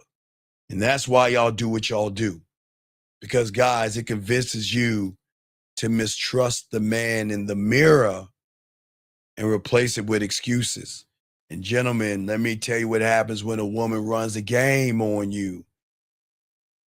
Gentlemen, women are not mean, but they are going to dog walk you. When a woman sees that you ignore the red flags, okay, they see two things. First, they see you don't value yourself. And guys, I hate to say this second one, this is fucking sucks. And ladies, I know you know, hey guys, you know what the women are saying, Steve? No, fuck you ladies, I gotta tell them. Second, they know that you can be trained. Listen to what I'm saying. They know that you can be trained, gentlemen. She knows you're not a challenge. You're not a man. Okay, she doesn't have to work for you. You're the sucker that's gonna work for her. And no matter what you do, no matter what you say, no matter how many dinners you give her, no matter how many gifts you give her, what she's going to see the moment you try is...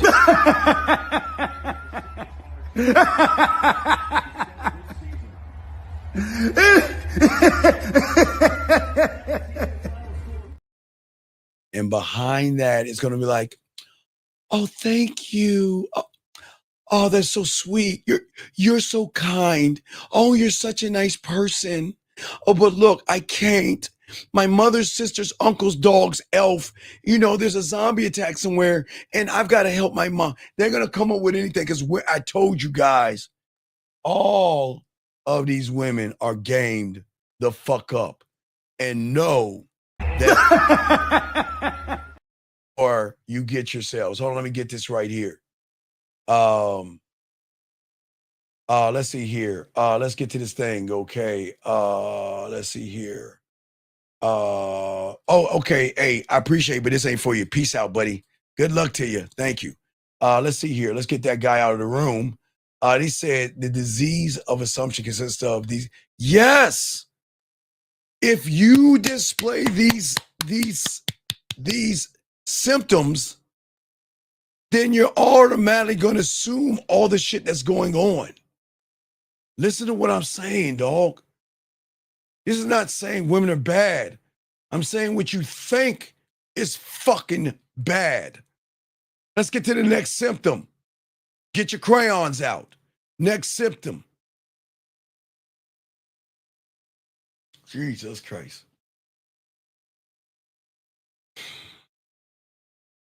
What you have to do, gentlemen, is you have to kill the boy to become the man. As I said before, gentlemen, there are places in third world countries that still do this today.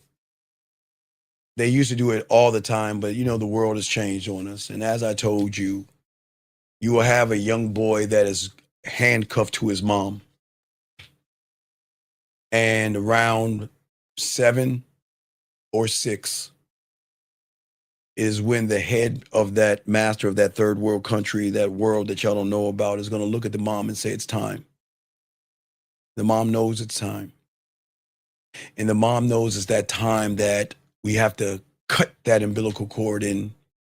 They will have a tribal ritual where they will hear the drums banging. They will bust through that door, grab that boy, and they will place him around other men, and he will no longer relate to mom. I didn't say love mom. He would just no longer relate to mom. And that's a rite of passage that a lot of y'all young men have failed. And for me, I was lucky. I cut the umbilical cord because, you know, it's hard sometimes. You got to learn how to cut it yourself. But once the son dies, the man comes out, okay? All right, wait, let me see a question right here. He says, 513, So what you're saying, the game is in you, not on you. It's always been like since the dawn of time, sir. That you're not your clothes, you're not your car, you're not your shoe, you're not your watch, you're not your muscles. Because all those motherfucking things can't speak for you. And if you're using those things to speak for you, that shows how much of a sucker you are to a woman, because everything you're doing is for pussy. And if you're doing that shit for pussy, you already pussy whipped. So yes, it is in you. It's not on you. But let us continue. You guys got a question? We got you. We're in the last. We got about 45 more minutes. But what I'm saying to you guys out there, you got to kill the boy. And what I'm not saying, I say kill the boy, but you keep the imagination of the boy. You keep the sense of adventure of the boy. There's nothing wrong, guys. Play your video games. Hey, guys, I'm 54. I am a big kid. I tell you, I swear that all I'm in. If I'm surfing and I can't find nothing, no zombie movies or anything, or I'm done with my wrestling, or I want to play video games, and I'm on my other TV, and I see a SpongeBob SquarePants episode, I'll watch those SpongeBob. I don't give a fuck. And you know what? Women don't have a problem with that shit. They won't ever look down on me because I'm never ashamed of who I am. But what I'm saying to you guys out there, we have to rewrite who we are, because the programming is old. You have old programming, gentlemen.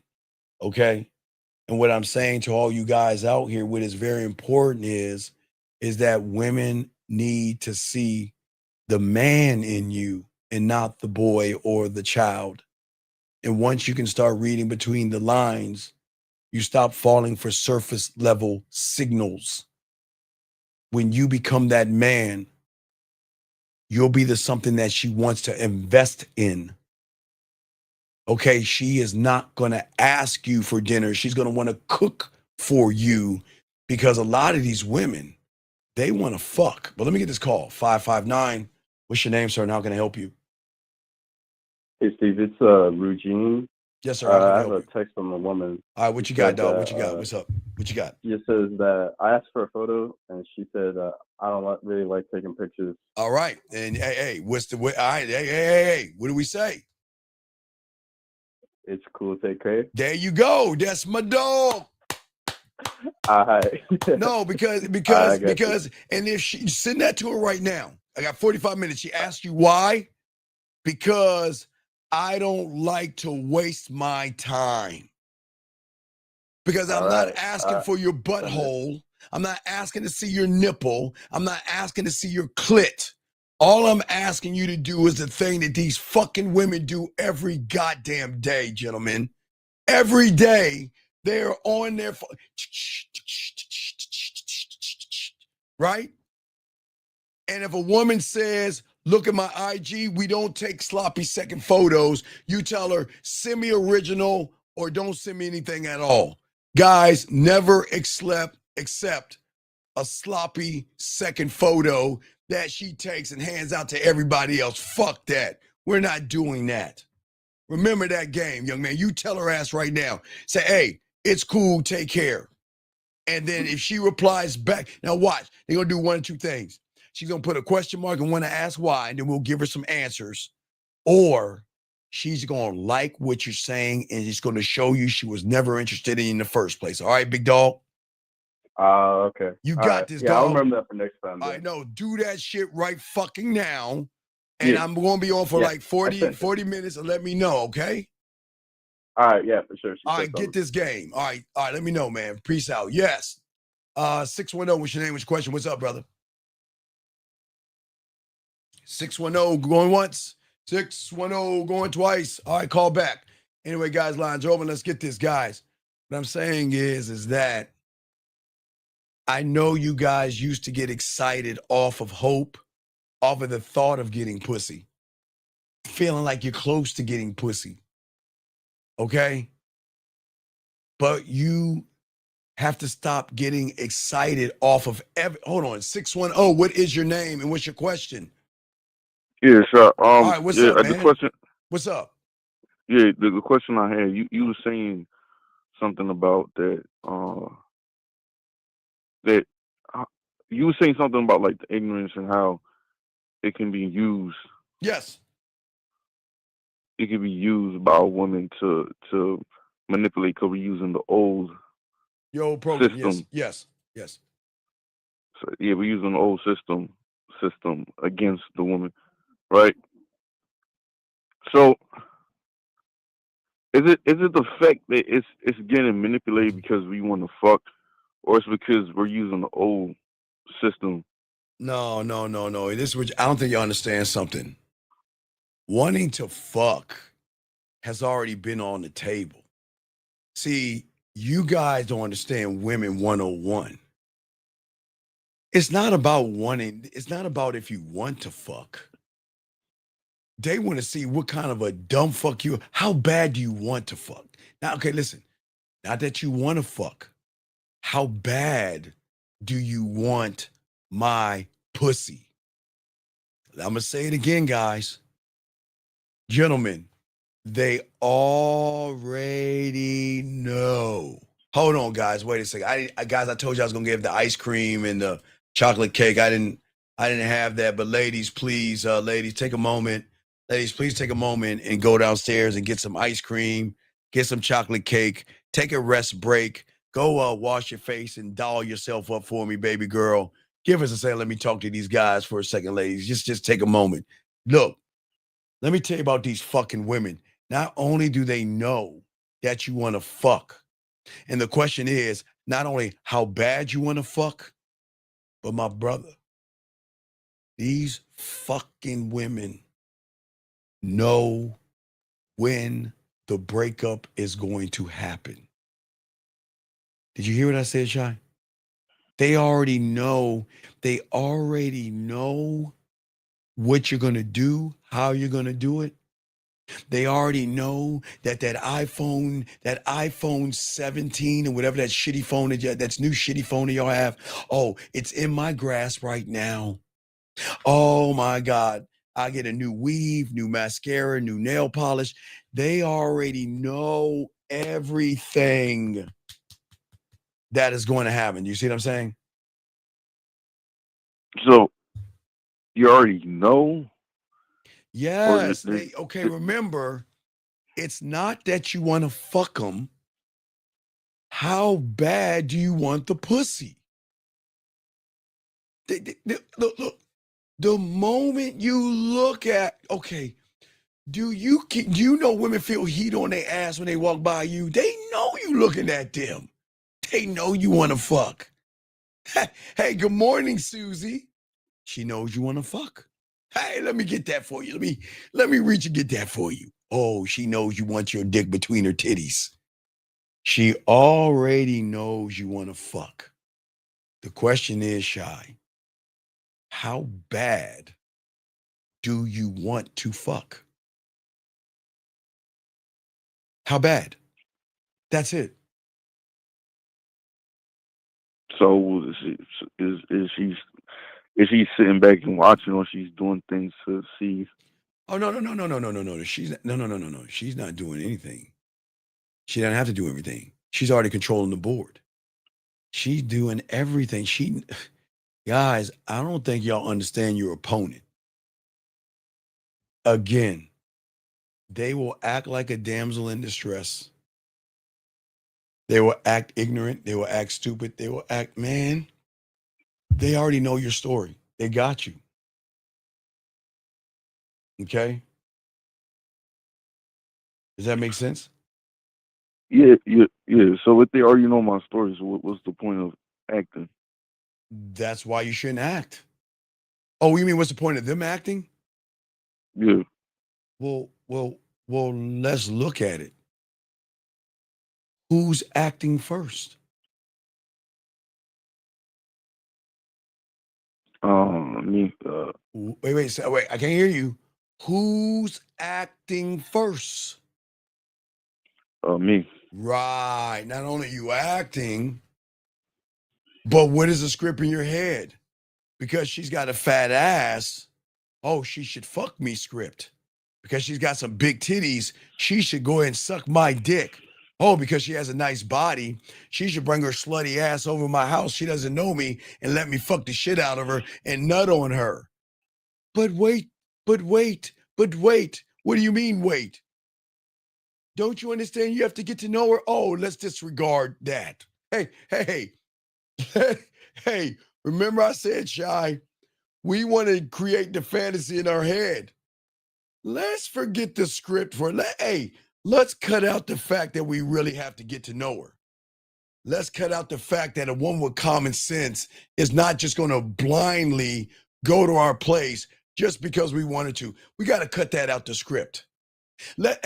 Let's take out the script that she is cautious and not just going to go over a random man's house. No, we're going to take all that out and throw that away because that doesn't fit the agenda. Oh man, she should suck my dick right now. Do you see what I'm saying? So you the throw third still wanted to fuck me. you throw away the script. You throw away the script called the truth, and you create a fantasy script in your head that just because I want to fuck her, she should fuck me script. Just because she smiled at me, she wants to suck my dick. Just because she asked how my day was, she wants to let me ride that pussy all night long. So let me go ahead and create this script in my head that let me create this illusion in my head that I got a shot at that pussy. So am I creating an illusion to boost myself up, or No, you're creating an illusion because you don't like yourself. Or you're creating an illusion because you have those mommy issues in your reality, thinking that she's like mommy. I want a woman like her because she's treating me like mommy. but how she's treating me? I'm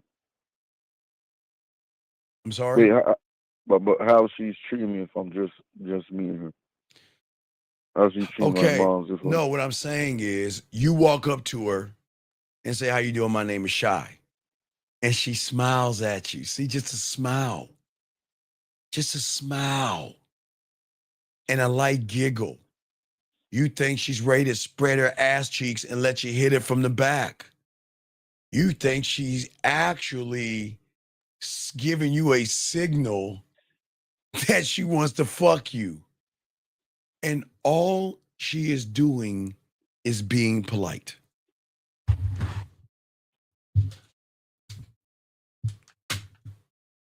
And you don't even understand, do you?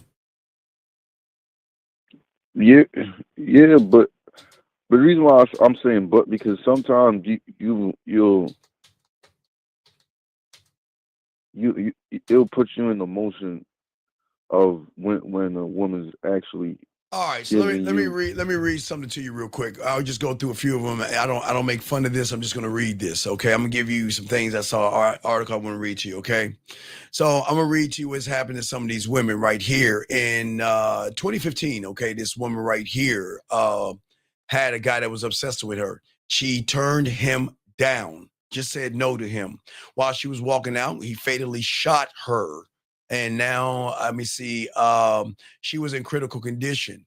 This woman right here was approached on the street by a guy who asked her on a date. She said no. And the man punched her twice in the face, causing her to lose consciousness. This woman right here was 8 weeks pregnant. Guy tried to pick her up. She said no. He punched her in her stomach. This woman right here was walking home from her boyfriend's house when an unknown man pulled up on her and said, he was catcalling her. She didn't respond. So the stranger got out of his car, went over there, punched her in the face, knocking her to the ground and breaking her jaw. This woman right here turned down a security guard. So on her 21st birthday, he followed her and unfortunately shot her 3 times in the back while she was at work.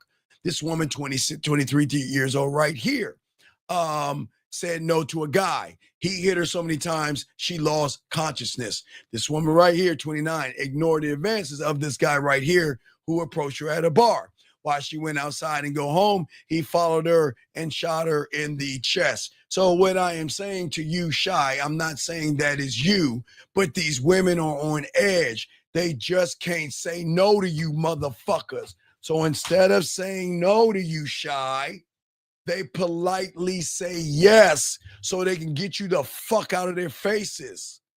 Because they know they can't fuck with you because they know you are a weird motherfucker. But they can't tell you no because they don't know what you're going to do to them. Because you guys can't handle rejection. Because all you guys that are incels and all that other stuff, you can't accept a woman saying no.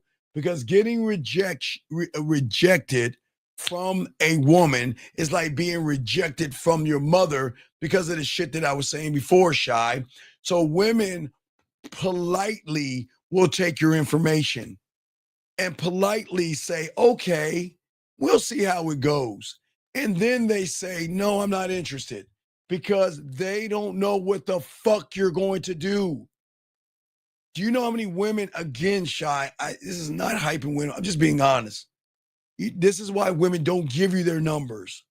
Do you know how many women have to change their phone numbers because guys harass them, send them like dead animals, pictures of dead animals, or unwanted dick pics and nasty, heinous shit? They got to change their number.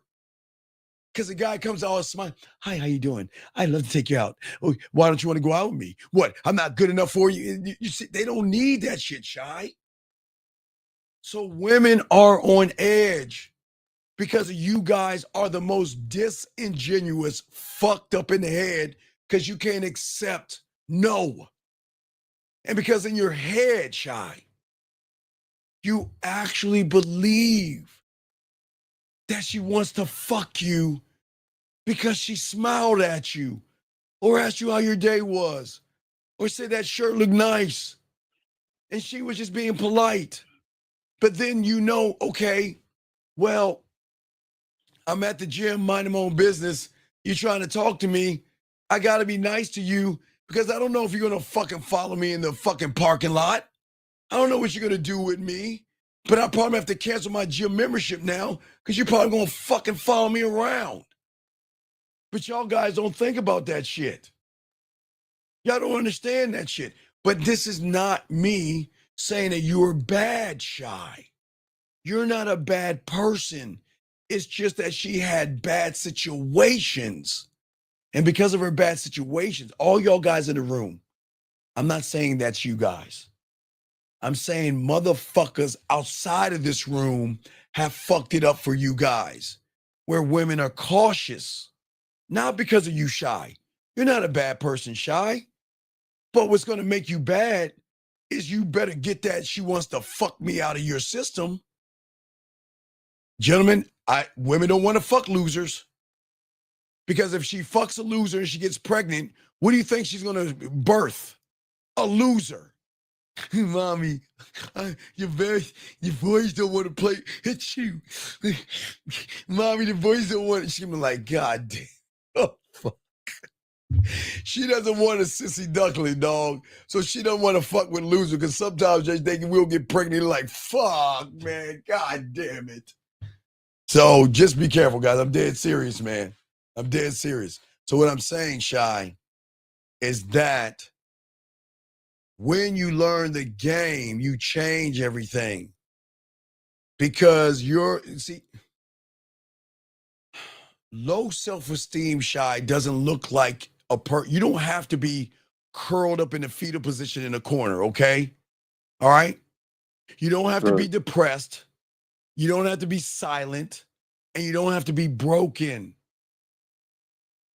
Okay, gentlemen, I'm the only one that tells you about emotional perfect pitch. Nobody on YouTube tells you about this shit. Low self-esteem also looks like the person that is doing too much, texting too much, apologizing too much, adjusting too much, overcompensating too much, hoping that he gives just a little bit more and he's going to matter. It is, guys, you don't have to be the weird, creepy guy. Gentlemen, you don't have to be that. You don't have to be that guy. You know that guy I'm talking about. Yeah. I want to smell your panties. Yeah, mommy, hold on 1 second. Yeah, I'm going to use chloroform and duct tape on your ass. You're going to be mine forever. You don't have to be that person. You want to know what that person looks like, Shy? Shy. Oh, yeah. It doesn't look like that person I just showed you. You know what it looks like? The guy going to the gym. The guy who has the nice car. The guy that has the muscles in a nice Armani suit. The guy that has a corner office. The guy that has the Rolex watch. Y'all don't understand. It's everywhere and y'all understand it. Low self-esteem is always going to ooze the fuck out. Gentlemen, just like smoke, blow smoke in the air and try to capture it. It's going to seep right through your hands. And that's how low self-esteem works. Doesn't matter how many weights you wear, lift. Doesn't matter how much you try to look smacks. It doesn't matter if you have money, clothes, and status and all that. It doesn't matter if you no flap and don't jerk off and all that stuff. You're going to get outed because a woman can smell a tight pussy. If a woman is the queen and the goddess of emotions and the femininity, not and effeminate men, don't you think she's going to recognize a motherfucker? Do you understand, Shy? Yeah, she gonna recognize her own. Right. So you think you're being generous? You think you're being loyal? You think you're being the sweet kind of guy that she wants? Underneath, she knows that you're saying, I ain't shit. I'm not enough on my own and I need you. I need your love. I need you to complete me. And they know that from you motherfuckers. That's why y'all lose, because y'all give too much. See the difference between us and you guys? See, y'all guys think, I'm going to tell you, you got to wear a leather jacket and you got to have a Harley motorcycle. And you got to have a bunch of tattoos and be mean to a woman. Fuck no. The difference, Shy, between me and you, Shy, is that I can say no, take my dick off the table, and go to bed and sleep like a baby so bad that I might even put my thumb in my mouth. I'm sleeping so good, Shy. You guys can't do that. You don't have the balls to say no to a woman because you don't have the balls to be honest with a woman and tell her all I want to do is fuck you. No, you cloak that into a fake date. You cloak that into a relationship. You cloak that into everything other than what you want. And she already knows you want to fuck her. She's just wondering, wait a second, what? Okay, guys, you remember I told you you ever see the Geico commercial, Shy, that I told you with the Friday the 13th Geico commercial with the killer? Yeah, with the where they running from the killer, and they running from the killer like, oh, we gotta escape. We gotta escape. Hey, I got an idea. Why don't we hide in the barn with all the chains and axes? And the girl's like, why don't we just get in the car and leave? And the guy's like, are you serious? Come on. We gotta hide. And they run behind the chains. And what is the killer? Killer's right behind him like, are you fucking serious? That's how y'all are. Y'all, you Shy. You just don't game it out. And you just don't understand. You get too excited off of hope. You believe in something that is not there. It's not real.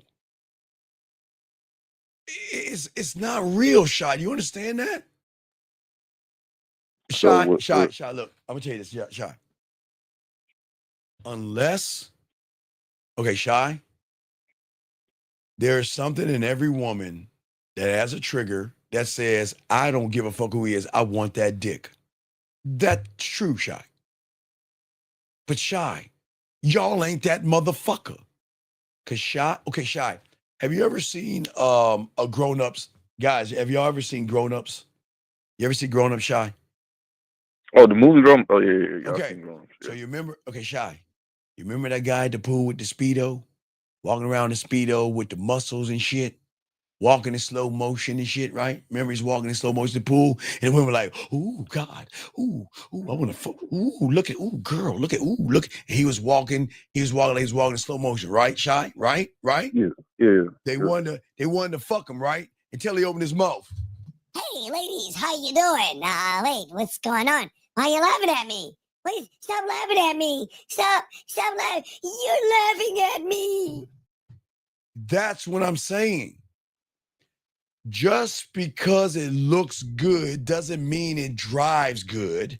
And just because a woman's shy, you know what's so crazy? Do you know women fuck more guys that they don't think they will ever fuck than the guys they do want to fuck? Because you know what they did one time? They said, you know what? Ooh, I'll fuck him. And guess what, Shy? They fucked him, right? They fucked him, right? Right? Right. So when they fuck them, they think, okay, I'm just giving you a little bit of pussy, high five, you go that way, I go my, and then all of a sudden, hey, what's going on? Oh, nothing. I thought we would have breakfast. You know, I just thought I was thinking about you, and I thought we'd have breakfast together. Yeah. I've gotta go to work right now. Oh, that's okay. I'll just wait for you to get done. Oh, I know where you work at. How about we do? Well, well, about that. Last night it was just a one-off thing. You know, I was just doing something. What, you don't like me? And you see it, and every woman knows the fuck I'm talking about. Cause they all gave that pussy up to that one motherfucker. They said, ooh, I should have never gave him that pussy. So you know what they do? They cut off the guys they want to fuck. And then there's the guys they don't want to fuck, Shy. The guys like me, the short 5'7", 54-year-old motherfucker with a dad bod, right, Shy? They'll never fuck it. I'd never fuck a guy like him. He's not my type. He's not my type. And then they start talking to this little motherfucker right here. And then they like, you know, look, check it out, look. I just want to know what that dick do one time. And hey, high five, go our way. But Shy, guess what? When she gives that high five and go our way, what is she expecting me to do? What is her assumption? Oh, I knew I threw that pussy on him. So I know he's going to be waiting at my door. Door open. She be like,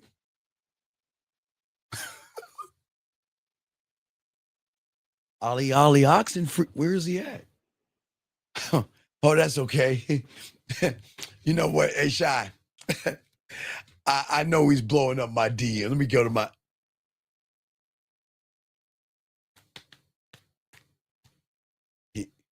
He hasn't messaged me yet. You want to know why, Shy? Because I'm honoring our agreement. If I'm there to get you to play, okay, Shy, this is how cold it is. I have some women say, you know what? I just want to hear you make me play my pussy, and that's it. One-off agreement. I make her play the pussy, go our different ways. But you want to know why she comes back, Shy? Because I went my way, not going your own way, but I honored our agreement. If you want me to get you to play with your pussy, say so. You have your nut. I'll leave you alone. I won't bother you. But they always come back for more. You want to know why? Because their reality, they cannot understand or accept somebody that is going to honor the sexual contract. The contract is, I want to play with my pussy. Let me play my pussy. You go your own way. Cool. I'll do that. Even when I was had my own little ass apartment, that thing was, we're going to fuck one time and that's going to be it. And you're not going to, I got you. I'm not going to bother you. And then you get the phone call. Was I not good enough? You didn't like it? What are you talking about? Well, you didn't like how my pussy felt? I didn't say that was wrong. Well, why didn't you call me? Well, because of our Shy. We agreed to go our own way. I'm going to leave you alone. Shy, I leave him alone. But they love this dick. They love how I make them feel, Shy. And they can't go away. Once they get some of this, it's hard to leave this shit. Once I can get them to bust that nut with my mouthpiece, it's hard for them to go away, Shy. But do you see the difference? I can walk away and honor the agreement of the sexual contract. They break the contract and come back. That's what makes my dick so special. Does that make sense, Shy? Yeah. So it's the walking away. No, it's And not that's the walking away because you think it's a playing games. No, it's me agreeing to the contract. I agreed to the contract. Guys, got about 15 minutes left. If she doesn't want to have sex with me, I am not going to ask her to be or do anything else. We're just going to fuck, and I'm going to go my own way. I'm going to leave her alone. But the thing is I'm going to make her self-esteem go up. But it's going to dip after me because she's going to wonder why isn't my pussy making this motherfucker crawl back like everybody else? Now I got to see what's going on here. I need to check him out. You see what I'm saying? so the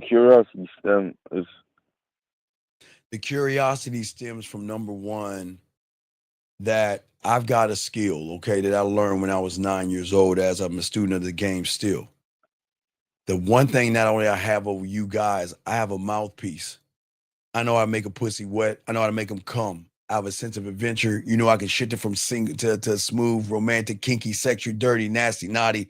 You know I can do all that in between. I know how to talk to that pussy. I know how to say things to her. I know how to make her do things that she is not used to doing, and I'm the only one doing it. Sexo-ween, Shy. I can make her do several things. But Shy, you can take all that away, Shy, and at the end of the day, Shy, the several things I have is that I know how to make a woman feel seen, heard, understood. You guys don't, because you're not looking at them the way you should be looking at them. I didn't say look at their heart and their fucking feelings, Shy. I'm saying that why women like me and want to fuck with me is because I don't look at their pussy and try to see how I can get their pussy. I'm not running after pussy like you, Shy. I'm showing her the value of my dick and why she should want to get in line and get in with a group of all those other women and get ready for me to choose and pick her, like Willy Wonka and the Chocolate Factory. You remember Willy Wonka? Remember that? Yeah. Right. I'm sending out nothing but candy bars with, and then if she gets the golden ticket, that doesn't mean she gets into the factory. That means she gets to be in line to get into the factory. That's how cold you got to be in this game, man.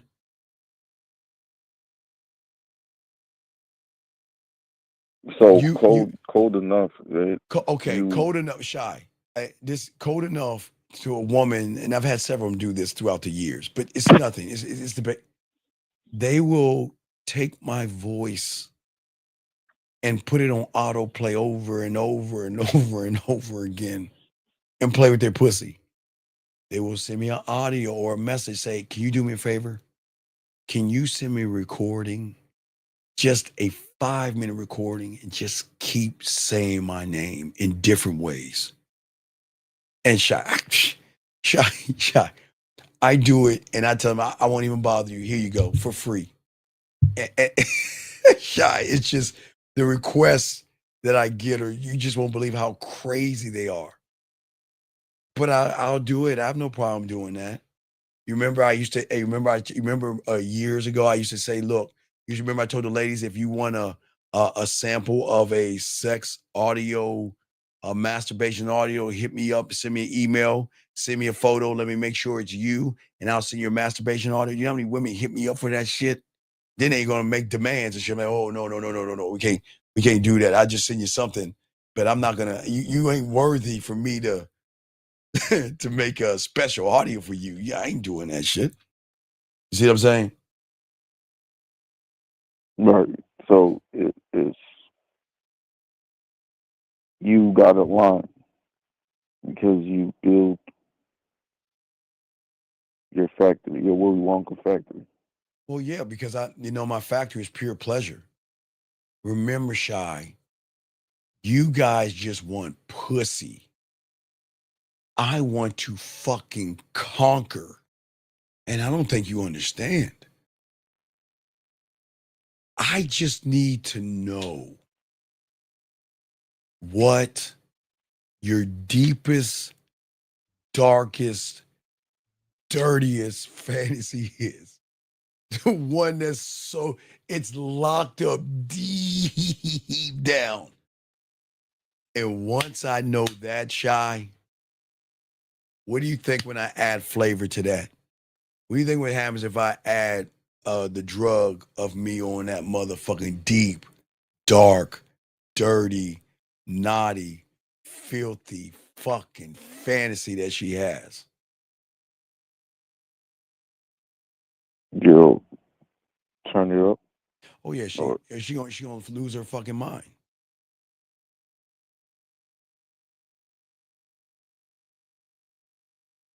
So this is you using your I don't know your lab. What's that now? You saying that's you using your lab? You say if I'm using who? Yo drug lab, mix. Yeah, my drug lab. Yeah, my drug lab, my culinary school. Yeah. Yeah, because I'm gonna make them addicted to me. I'll get them addicted to my voice and everything like that.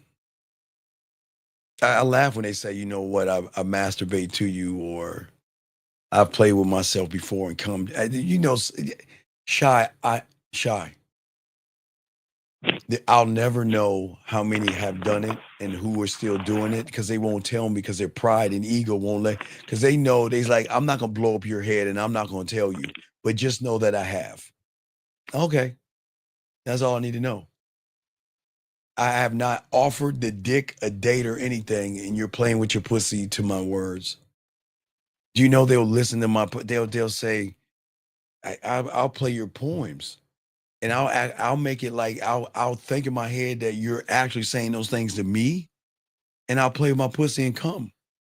I've heard that, man, all that shit, dog. I'm like, okay, cool. I mean, whatever. But Shy, might you think I'm like, oh, can I fuck? Can we fuck? Can we fuck? Nah, I'm just like, all right, cool. I'll leave it as it is to show her that I'm not impressed. I mean, I'm cool with the compliment, but I don't know. I've been fucking since I was 13, Shy, so I'm not impressed.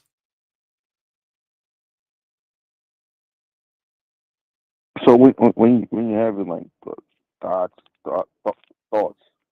Wait, were you having what now? A thought. Okay, Right? when I have a thought, give me give me an example. And I got you. A thought of what? I'll give you a thought. I'll give you a thought. I'll give you one. All right, I'll give you one. Here's a playful one. Here's a playful one. All right, one of my clients had a woman send him a photo, right? Right. Yeah, Now, remember, I can take it any way I want. I'll give you an example. So I could have fun with the photo, right? By saying to her, who do you think I am? You think I'm easy? I didn't ask for some fucking sexy photo. You gotta take this back. I asked for a regular photo. I didn't ask for some sexy photo like that. Look at you smiling like you want to take my clothes off. Who you think I'm that easy? You see what I'm saying, Shy? And that is gonna make her fucking giggle. Who what woman has ever heard a man say some shit like that to her? Oh no, it's just a photo. No, I want something else. I didn't ask for a photo like that. I asked for a normal ass photo. Do you think I'm easy? You think you just have me because you're looking at me with those bedroom eyes? You can't have this. But Shy, what woman has ever heard that? And if I did it on video or audio, would it have that much more impact? Or if I went live on the phone with her and told her that shit. See that, Shy? Right. It's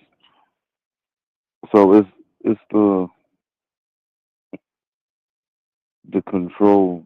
No, it's the control for her to lose control. I want truth over comfort because I want discomfort. You want comfort.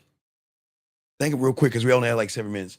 You want comfort because in your mind, because your reality with mom, comfort, you think comfort means she's going to open her legs. Fuck no. I want discomfort, Shy, because discomfort means I'm forbidden. I'm naughty. I'm bad and I shouldn't be doing this shit with this person. I shouldn't be thinking about this person when I was on. I want discomfort. I don't want to be comfort. Fuck no. Because discomfort is past comfort. I want to take her to the unknown, not the known. You want comfort over anything. I don't want harmony. I want destruction and everything in between. I want her to be as dirty and as nasty as she is when she's playing with her pussy and putting her finger in her butthole. Some women do that, guys. And some women are nasty, but that's women. But that's what I'm saying. That's the one I'm talking about. That nasty shit. Because it's a side she don't show. What's that now? You saying that you want to see that side because it's a side that she don't show. No, that's the side she's gonna get, the forbidden. I'm never gonna be soothing. I'm gonna be sexual disruption, sexual foreplay, sexual, I shouldn't be doing this, but I will do it with you. Shy. Wait till I move him to the cucumber, Shy. Hey, Shy. I know you don't understand this, Shy. I said the cucumbers, but Shy. What about after the cucumbers are over, peeling the skin, washing it off, cutting it up, putting it in your salad and eating it, Shy?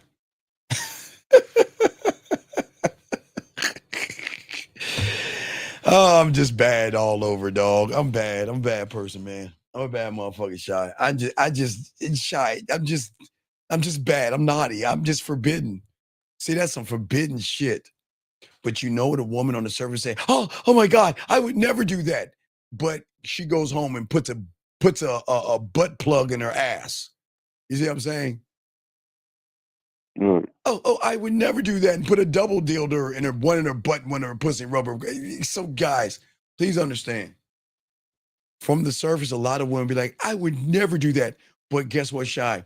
How many women have even thought that deep and say, God damn, I never knew a man so nasty and dirty. That's so bad. I wonder what it's like. Shy, do you see what I'm saying? I'm talking about the depths in that little. There is a spot in every woman. They got the nastiest fucking fantasy that's so bad and so nasty that they're never going to share. But I'm going to get to that shit. You see what I'm saying? Right, Jillian. Yeah, Jillian. Listen, you heard what Jillian said?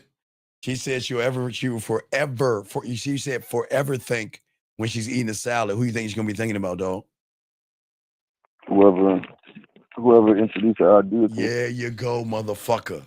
Or if she looked at someone eating a salad, what is she going to think about? That person. You motherfucking right. If she's with her boyfriend or on a date and she's eating a salad, what do you think she's going to be doing while she's sticking that fork in that cucumber, eating on that shit while he's asking her, well, what do you do for a living?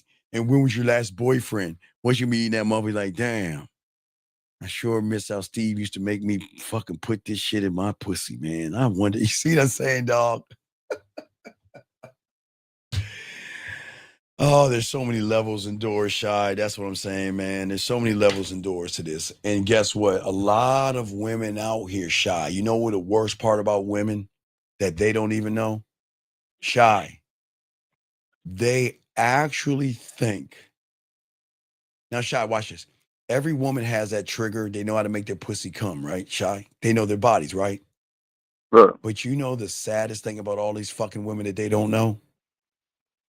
They don't know when they get with a motherfucker like me, that's the beginning of things. Do you see what I'm saying, Shy? Listen to what I'm saying. The beginning. Every woman knows the switch, the thought, or whatever to click and just bust that nut, right? Fuck around and tell me that's our beginning, because after I get done with them, they're not going to even understand who they are because they never had anybody push them beyond the point of their orgasms. It might fit a few guys, but not really. Does that make sense? So here's a The crystal can't wait. Jillian. Wait, let's hey, why is she shy? Jillian brought about a cucumber, right? But Jillian, a cucumber with cologne and a cucumber with this little pack right here. See this little pack? Every little piece in this little pack is a different sexual experience, Jillian. That's what the fuck I'm talking about. That's what I'm saying, big dog. They don't, you're shy. People just don't understand the depth of this game. But anyway, Shy about to wrap this joint up. But yeah, but you got any questions? I got to wrap this shit up, dog. Any other questions, big man? Nah, that was it. All right, Shy, man. All right, guys. All right. Thank you, Shy. Throw you back in. Appreciate you, Shy. Good call. All right, guys. We're going to wrap this joint up, guys. Remember, if y'all need me, get your pathway to manmindset@gmail.com. The manmindset@gmail.com. We will drop a video for tomorrow for you guys. And then Friday morning, we'll do our drive, riding with the Dean for an hour at 2 a.m. for you guys overseas. Like we always do, the game doesn't sleep while you are sleeping. We're up spitting this game. Dougie, holla at your boy. Let's go. Yo, what's up, y'all? This is Doug E. Fresh. And I want you to know, without a shadow of a doubt, this is what it's all about. You're listening to the manmindset.com. Dating help for men with your host, Steve the Dean Williams, as we go a little something like this. Hit it. What up, though? It's your boy, Paige Kennedy. You already know what it is. And you're listening to the manmindset.com. Dating help for men with your host, Steve the Dean Williams. What's up? This is T.O. And you're listening to the manmindset.com. Dating help for men with your host, Steve the Dean Williams. This is the Shark Damon John, and you're listening to themanmindset.com. Dating help for men with your